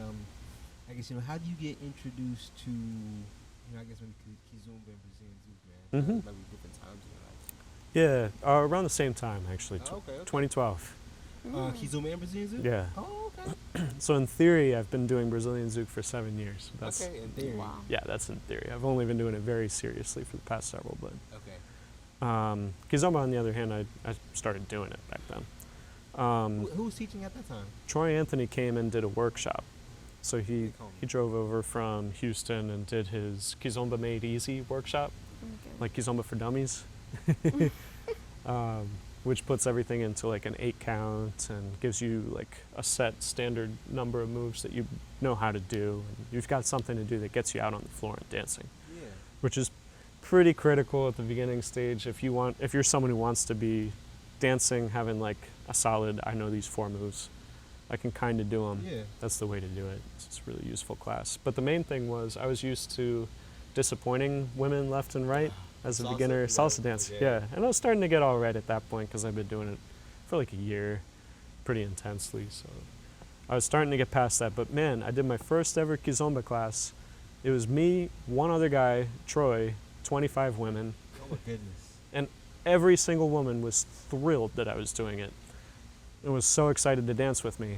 Someone who had awesome. just started doing this. This also, if anyone listens to this as a beginner Kizomba lead, please come take Kizomba. There's so many people who want to dance with you. And you don't need to know a ton to have people just be excited to dance with you because That's it's the a thing, younger yeah. scene in the United States. I would say that Kizomba, I don't think there really is a lot of patterns. Am I mistaken when I say that? No, no. So yeah, it's like you It's can not maybe a learn the pattern-based basic, man, and dance. you could just learn how to play with the basic. Yep. And maybe walk beside Mhm. it. You could do a lot with it. In my In opinion. fairness, walking well, it's really hard. Yeah, it's not Walking easy with a good dance. connection and good movement is tough, but you can get out there on the floor and start doing it. Oh yes, definitely. And so that was, I mean, they were just thrilled that I was doing it at all. And I'm like, well, this feels great. For one, social dancing doesn't have any of that stress. I can be a total beginner and people are happy about it. Yeah. This is cool, so I'll keep doing it. So when I'd go to salsa festivals, I'd hang out in the Kizomba room the whole Okay. time. I'd take all the Kizomba classes. There's something about the connection as well. I don't interrupt you, but there's something about the connection that Kizomba, man. Oh It yeah, it's makes it- fantastic. it's very I enjoyable. still didn't experience that for like years, but What you mean? The joy of it, or like a really good connection. okay? Yeah. At first, it was just trying to do moves, Okay. Okay. approaching it like a salsa dancer. Like I need to learn moves and execute moves. Right. Yeah. So salsa is kind of like that gateway for I think a lot of people I talk to. Yeah, They go from salsa and it's a dance everything else. everyone knows. Yeah. Yeah. So And true. I love salsa. If you ask me which do I like more, salsa or kizomba, I'm not going to answer that question Okay. because I love salsa. Okay. Obviously, I love kizomba You too. love Brazilian Zouk as well, right? Yeah, definitely. But yeah, Bianca, who you've had on the show too, Bianca San Martin. Yeah. hmm She really wanted to have a local kizomba scene.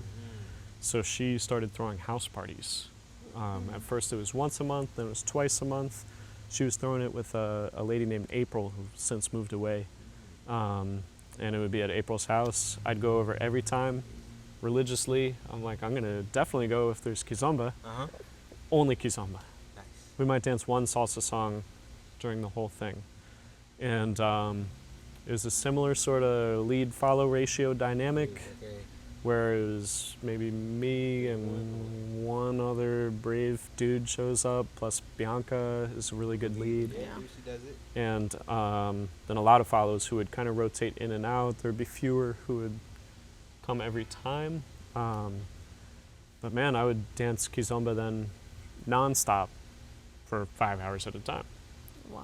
That was a lot of time to figure out how to make things work. Yeah. Yeah. So I mean, social dancing is practice, right? yeah, and even in the absence of having a teacher, You still Yeah, figure things out. You when we were doing practicing, those, experimenting. really didn't have a teacher. So Bianca would share the things that she knew at the party, not as like part of a class, but just if I went to a congress, salsa congress, and took some weird salsa congress kizomba class, I'd Uh-huh. bring back whatever it was, and Yeah. I'd show it to people, and we'd try and figure it out. And then Mayumi moved here, and Mayumi, who was my teaching Yeah, partner had for her on the years, show. yeah, Mayumi's amazing. She's an amazing father. absolutely. Amazing. And she came with a lot more knowledge, because she had been doing kizomba for a while in in California, I think the Bay Area, where she was able to learn from a lot of very experienced instructors. Yeah, She had yeah. already taken privates with famous instructors from around the world. So Mayumi can follow anything, man. Yeah. Wow. So she totally knew how to do it. The question was how to impart her knowledge to a lead, since she wasn't a lead. Okay. So she would show me kind of a rough idea of what it was that I could be doing. You see, I she's would try leading it. you? Yeah.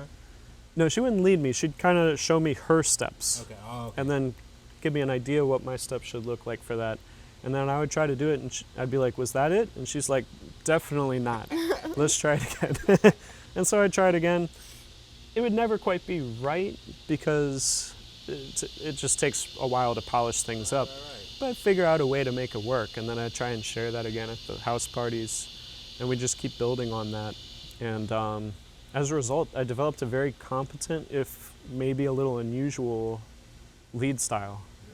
Because living in kind of like a bubble over here, we didn't have teachers who would kind of come by and enforce certain standards, or like, here's how you hew to like the cultural norms of this dance, whether it's Urbankiz or it's Kizomba. So instead we were dancing very much fusion, what's now called fusion, which was French style back in the day. But Is this fusion, is that Urbankiz or two separate things? so what people mean by fusion now is something in between Urbankiz and Kizomba.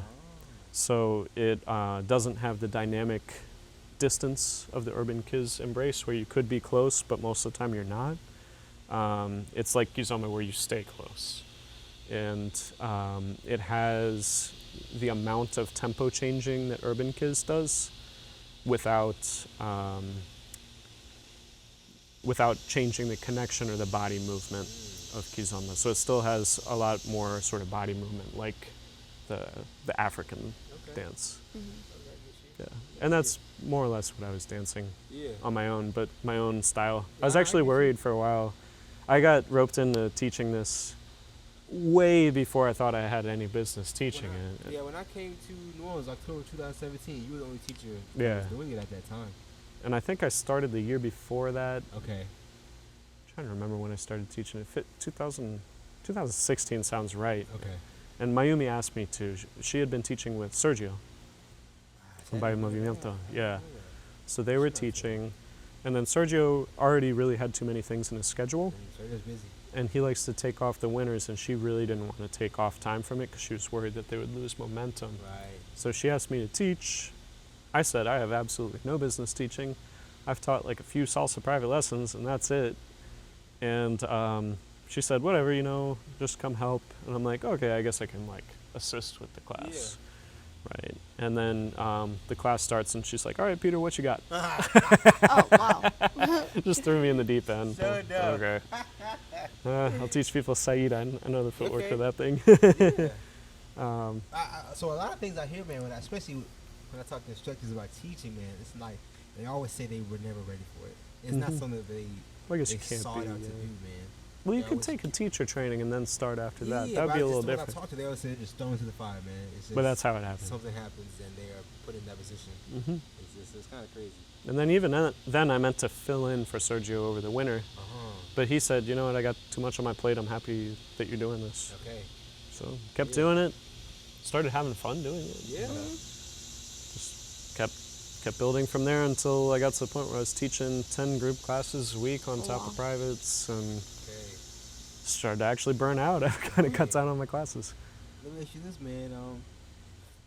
Let's give some value to people. What are maybe some hints and tips that can help a lead improve in Kizomba, and as well as a follow? How can they improve, man?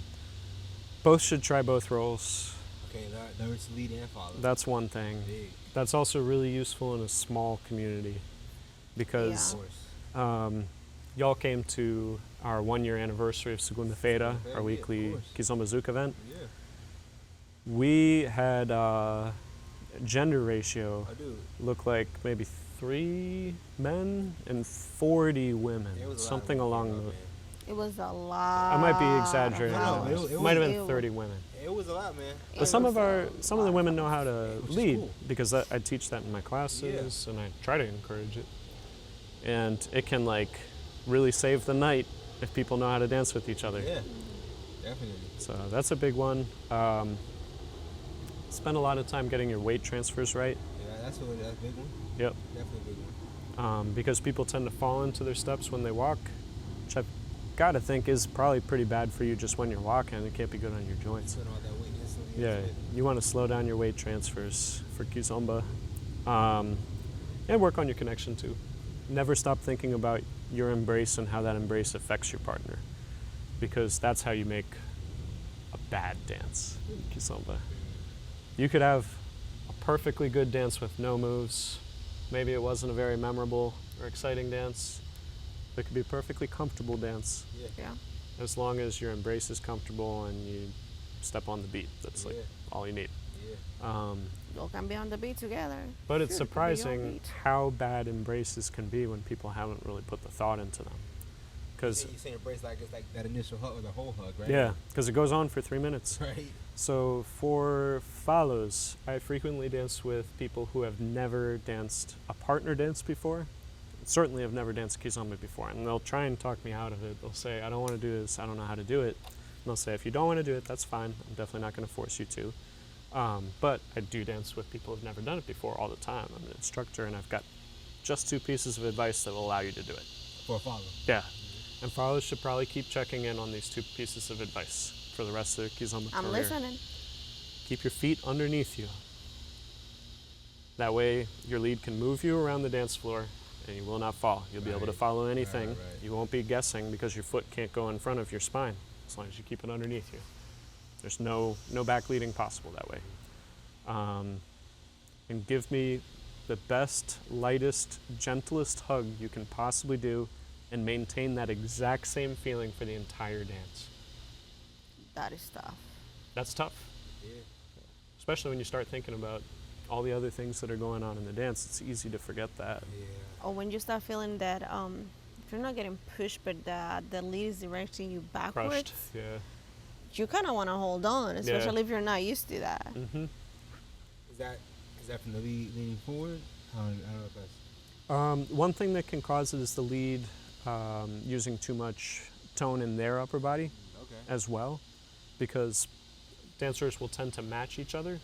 So if a lead has a lot of tone, by which I mean like muscles that are engaged in their upper body, especially in their chest, a lot of people do this, I found.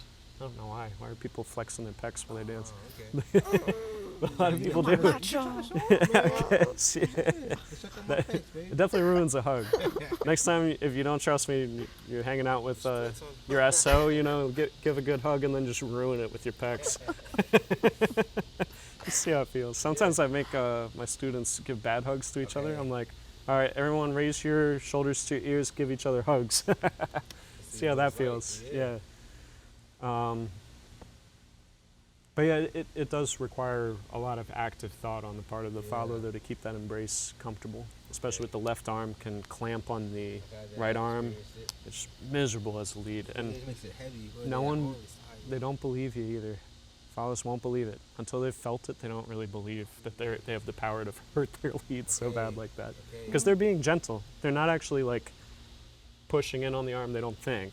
They think they're just Right. connected. But the problem is that right arm of the lead needs to move so often and so much Right. that there can't be any sort of pinch on it. No, I definitely understand that, man. I found the opposite as a newer follow in salsa.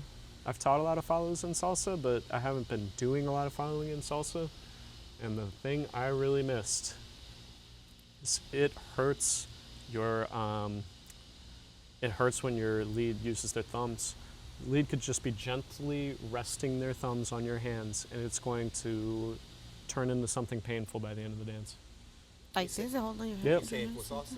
For salsa, if the lead uses their thumbs, if the thumbs are closed, It's It sucks. pinching or it's kind Yeah. of pinching, right? it's pinching. Every time the twine. hand moves within that connection, you feel it.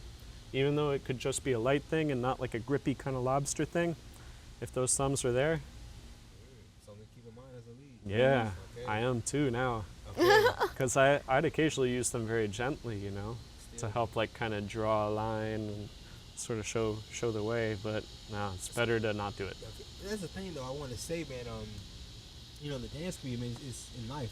It's hard to fix a problem you're unaware of. Yeah. And in the dance community, people may be scared to correct Hmm. their issues, man. Yeah, and they shouldn't on the social dance floor. It doesn't work. The best thing, if you know that someone else is doing something in their dancing that is a problem, is to tell organizers about it. If they're taking classes, you have the golden opportunity of going to their teacher. Just tell the teacher, hey, this person's doing something that hurts. Okay. And some people are more easily corrected in those things than others. There are some people, it's just really hard to get through to them, and that can be a big challenge as an organizer when you have someone who's dancing kind of unsafely, a little too forcefully, in a way that's uncomfortable, but they don't get it. Yeah. They have trouble with social cues and don't respond well to criticism. I can think of cases where I'm still not entirely sure what to do about that.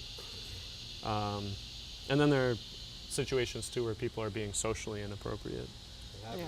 whether they're stalking someone at an event and harassing them, threatening people, assaulting people on the dance floor. That happens, and I think in the past that's actually been sort of shrugged off as like part of social dancing. Oh, man. Is like Unfortunate. getting your butt grabbed or whatever. No, Whereas in the rest of life, that's not. that's assault. You know, you can report that to the police. Yeah. So I've definitely banned people from my events Okay. for harassment Ew. and for assault, that kind of thing. Changes that. But sometimes there's a fine line, sometimes there's a broad line. It's nice when you get a nice broad line and you can be like, yeah, you're so far beyond the pale, you can never come here again.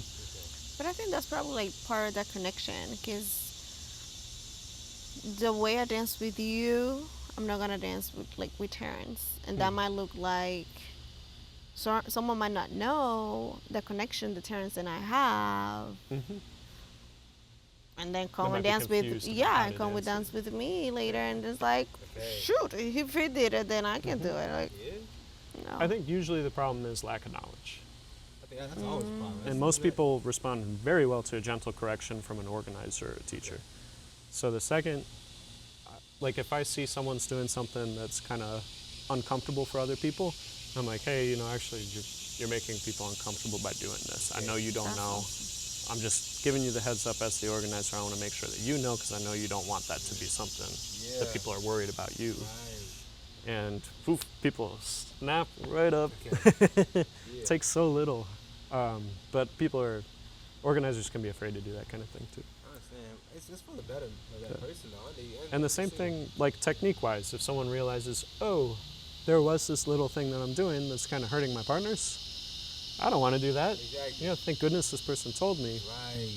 But now if another dancer, like in air quotes, on their same level tries to tell them something like that, they'll take offense. Okay. That's why it's always better from a position of air quotes authority. I get you, though. Yeah. I definitely understand that. That'll be very effective, whereas the other is not. I understand that, man. I wanna let me hear about I guess your beginner stage in Brazilian Zouk, man. You know, how did you get introduced? Oh to yeah, through Kizomba. Okay. I went to, I think my first time ever doing it was at a Salsa Congress, taking a Zouk workshop, which in theory taught us to do lateral and prep simple turn, the basic. I'd be hard pressed to say that anyone learned the basic from that class. Okay. Sometimes when you go to a Congress that's built around one dance and then teaches some other dances in like an auxiliary way, you don't get very good classes. I learned that lesson. Sometimes that's not the case, but I went to an event, I think in Dallas actually. Okay. Went to some event up there with Bianca. Okay. No, it was a small event. It was like a weekender. Okay. I went up there with Bianca and with Mayumi. I actually think Bianca, me, and Mayumi were in a car the whole way. That's a memory that I'd kind of forgotten. That was a really fun trip, though. Okay, yeah. You can only imagine. That was one Kizomba car. Yeah, that was a blast. But they had half the classes were Zouk, half the classes were Kizomba. So I took like 5 Zouk workshops. Wow. And I still use moves from that one, even though I didn't dance Zouk again for the next 3 years. Okay, take a break. Yeah. And is that because you were maybe more confident, scared of it, or what? There's nowhere to dance it. Okay. There was no one dancing it here. I said, what, now until Tina got serious about it, right, or what? Yeah, Tina decided there was going to be a scene here. And what was that? Was that beginning of last year or what? 2 years ago? 2 years ago. Okay. Tina decided, she had been traveling around, did a lot of different dances. She fell in love with Zouk, and she's like, I need to be able to have this in my life at home, not just when I'm traveling. So sheer force of will, and that's her baby, man. she's got a lot of force of will. So. The Brazilian Zouk in New Orleans, that's her baby. Yeah, Yeah, for that's sure. awesome, No, Kizomba was a very collaborative effort. Okay. And Zouk, Tina's made it happen. Everyone else who's doing it was trained by Tina. She brought everyone in. Yeah. I'm curious, man. You know, this past maybe year, you got kind of serious about it, man. What changed for you? With Zouk, the main thing was starting Segunda-feira, Oh, because the idea was we would put two communities together, and Exactly. by doing that, we would have enough people to keep that event alive. I wasn't confident that either of us alone would be Okay. able to have a weekly club night that made Right. enough money to pay for venue space. And I think that's probably true. Okay. But as a result, I was at an event every week where there's a lot of music that's good for Brazilian Zouk, so might as well start working on it. Okay. And also Tina wanted to train me because I'm an experienced teacher and a dancer, so she needs some experienced leads Exactly. Right. Of around, course. not just her herself. So she's trained me and a couple other people like that. Hey. I want to ask you, man. You know, you're not really serious about Brazilian Zouk, man. Can you give me some hints and tips for leads and follows, man? Something that can make them better dancers. Yeah, the big one, I'm struggling to vocalize it because I learned it from Brazilian instructors, the multi-time Brazilian champions of Brazilian Zouk, Paulo and Luisa. Okay. Tina and I did a week-long private intensive training with them in Miami earlier this year, which is one of the coolest things you can do as a dancer is just hook up with the best dancers in your genre one-on-one for an training them? extended training. Dude, that's Oh, so cool. They had just moved to the United States. Oh, We were wow. actually thinking of traveling to Brazil for a week to train with them. And But they were in Miami, Oh, that's so awesome. Oh. That's so awesome. we were there the week that they started their first group class there. So they actually had a lot of time, so we That's were able to awesome. book them up. And they always talked about using your base. Half the time we weren't entirely sure what they meant, but Base being they your would kind legs, of right? show us. Yeah, the base is everything from the foot through the hips. So that's where all your movement should come from. If movement's coming from your arms, take it out. Okay. Arms can guide, but all the energy has to come from the base. Okay. Um, and that's for leads and follows, or? Mhm. Okay. and that largely comes from your plie. Okay. Please, that's that dip, right? How would you? Plie is the weight falling that you do on the 3 and 4 of the 4 count. Okay. Okay. So on the 3 and 4, you're settling down into a bent knee kind of stance. Okay. You're sort of becoming more compact before expanding on the 1 and 2, and that sort of breathing in and out is really crucial to the feeling of the dance. I've since found that teaching that plie and how to use it properly is one of the greatest challenges of teaching Brazilian Zouk. Very, very tricky. Keep working on that. And then the other one is staying with your partner at all times. That connection. Yeah, Connection. keeping a pretty intense That is connection hard at in all Brazilian times, Zouk. even when you're in open. And it requires work from both parties. Of course. But say if you're a lead and your follows flying away, you gotta chase them. You gotta stay up in their face. So even in open position where you're only connected at the hands, you need to be extremely engaged, imagining that you are still in an embrace with your partner. And every time I forget that, the dance is cold and sterile. And every time I remember, I need to be just hyper present the whole time with my partner. And I don't just mean connection, I mean physical space, in their space. Okay. Then the dances are great. Yeah, Zouk has it's a different form of connection, right? It's more so with the hips and maybe I don't know, the hips and thighs maybe, or what is it? When you're in close embrace, it's definitely different Right. from Kizomba, yeah, because the lead will offer the right hip, Right. not both hips. No. It's problematic. I definitely understand that. Whereas in We're gonna be Kizomba, dancing. the hips are separate. in Yeah. Kizomba. Unless Unless you're- two different dances though. So If you're you dancing can't- some very familiar tarashinha, that's a different story, but Yeah, but that's three different, all different Yeah, dances, exactly. So you can't. Right. I definitely understand that. Yeah. and then in Zouk, when you are in close embrace, you can be connected through the top of your torso, or you Okay. could not be. Okay. You could be connected at the hip and still be able to look each other in the eye. So it's a very dynamic, very cool, good feeling embrace. I do. Yeah. I love it. Okay. Yeah. Definitely. I enjoy Zouk as well, man. It's Brazilian Zouk. It's one dance that I I try to like- get better at. I like Caribbean Zouk too, Okay. like Zouk. That's the original, right? Love that That's stuff. the original Zouk, right? Brazilian Zouk, the dance has nothing to do with it. Exactly. It looks more like compa, like Okay. merengue even a little Yeah. bit. We danced. She danced. How some people Zouk dance recently, right? in the I've Caribbean. danced what? Danced some Zouk recently. It was a compa. What did you dance with Davidson? Compa. Yeah. It looks like, she said it's like slow merengue. Yeah, Yeah. basically. It's a lot more gooey. Yeah, okay. Yeah, like I love compa. I never thought about this, but like I only knew about merengue, and then Did you tell me you danced your first compa with me? I feel Yeah. like you might have told me that. No? maybe That's Segunda Feira? Maybe. maybe I don't remember. We've danced Good. it before. Yeah, Okay. yeah. Okay. You probably were the first one, cause who else? Yeah. In New Orleans, not a lot of people dancing compa. No, I could tell you who they are, and they're from Haiti. Okay, yeah. Yeah, he's from Haiti. His name Davidson. He competed. Davidson's bad. from Haiti? I didn't know that. Yeah, yeah. I knew he was Haitian. Yeah, exactly. Yeah, Oh, cool. Born in Haiti for a little while. I think he moved I did to, a day of teacher training with him in Cancun. Okay. last- Yeah, last yeah, December. He competed this year. We actually interviewed for part time. He's a really cool Oh, guy. cool. Davidson's No, really it's super cool. He's a really Yeah. nice guy, man. Yeah, his you still saw his performances. That dude can dance, man. I saw his performances. I he watched can them. Dance, man. That dude can dance. Yeah. Yeah, he's really good. Uh-huh. Definitely. Yeah, he had his some of the connection best is looking really good. performances I he's saw in really there. good. His Urbankiz was Yeah. legit too, man. I also, he's someone we talked about showing your love for what you do when does, he man. was doing it. Yeah, he does, man. Yeah, I would love to very take evident. this guy. I would love to take class with him, man, because he's legit. Guy was not in his head. He was. No, you his could heart tell, was man. pouring out in his You dancing. can tell, man. Yeah, I like him. He's really nice dude. Davidson. Yeah, that's a big homie, bro. I guess I want to just ask you, one more question, Peter, man, before we close this out, man. Could you give me one tip that could make anyone a better dancer immediately? Take classes. Yeah, sure enough. Yeah. Simple as that. Invest in yourself financially. I understand. Yeah, I've tried to do a lot of free instruction. I've tried to learn things for free. You never learn as fast if you're not putting something on the line. Okay. Yeah. Make a commitment. Yep. I understand that, man. Definitely, man.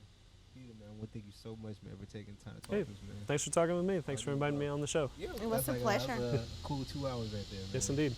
Wow, we learned so much. Yeah. Yeah, me too. Yeah.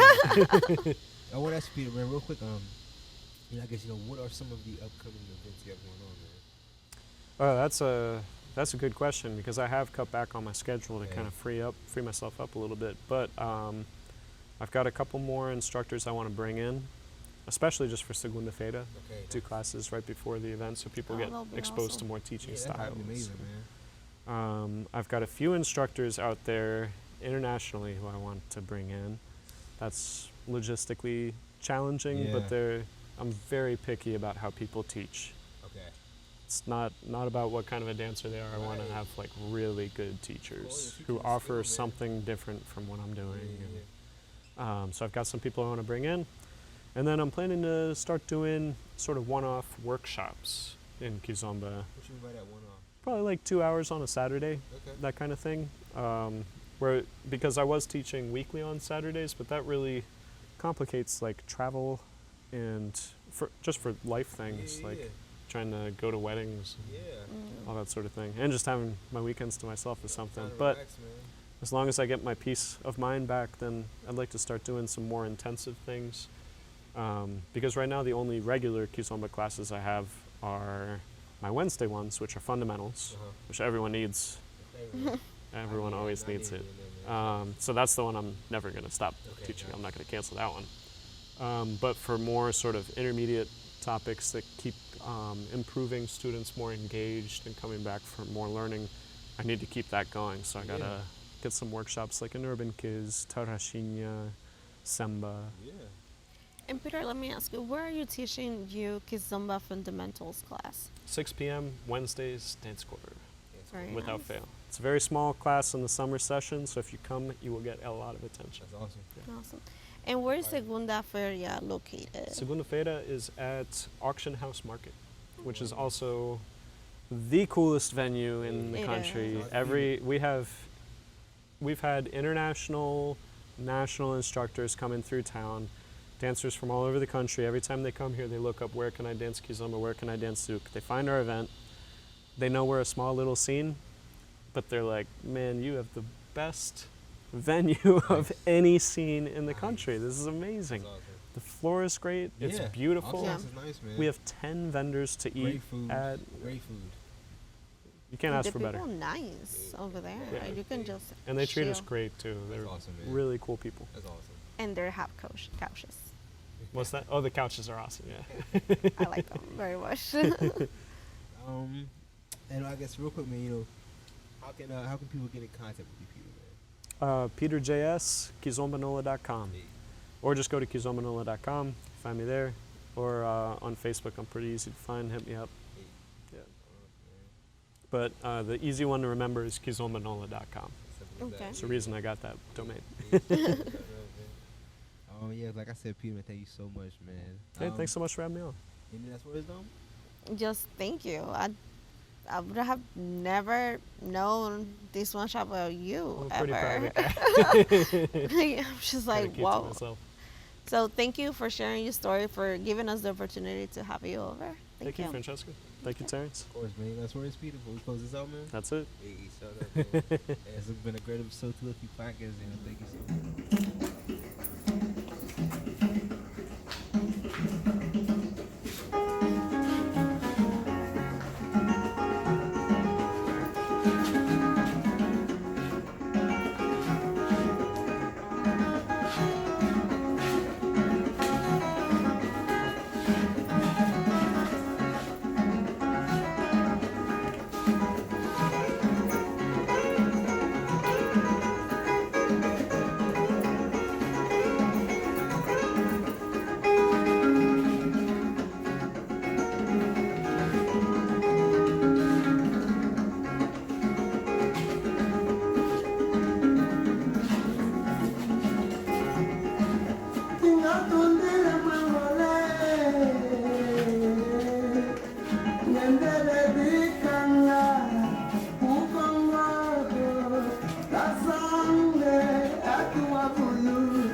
Ai,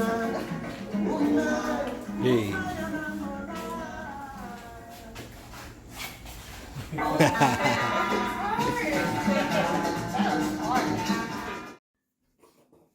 it is.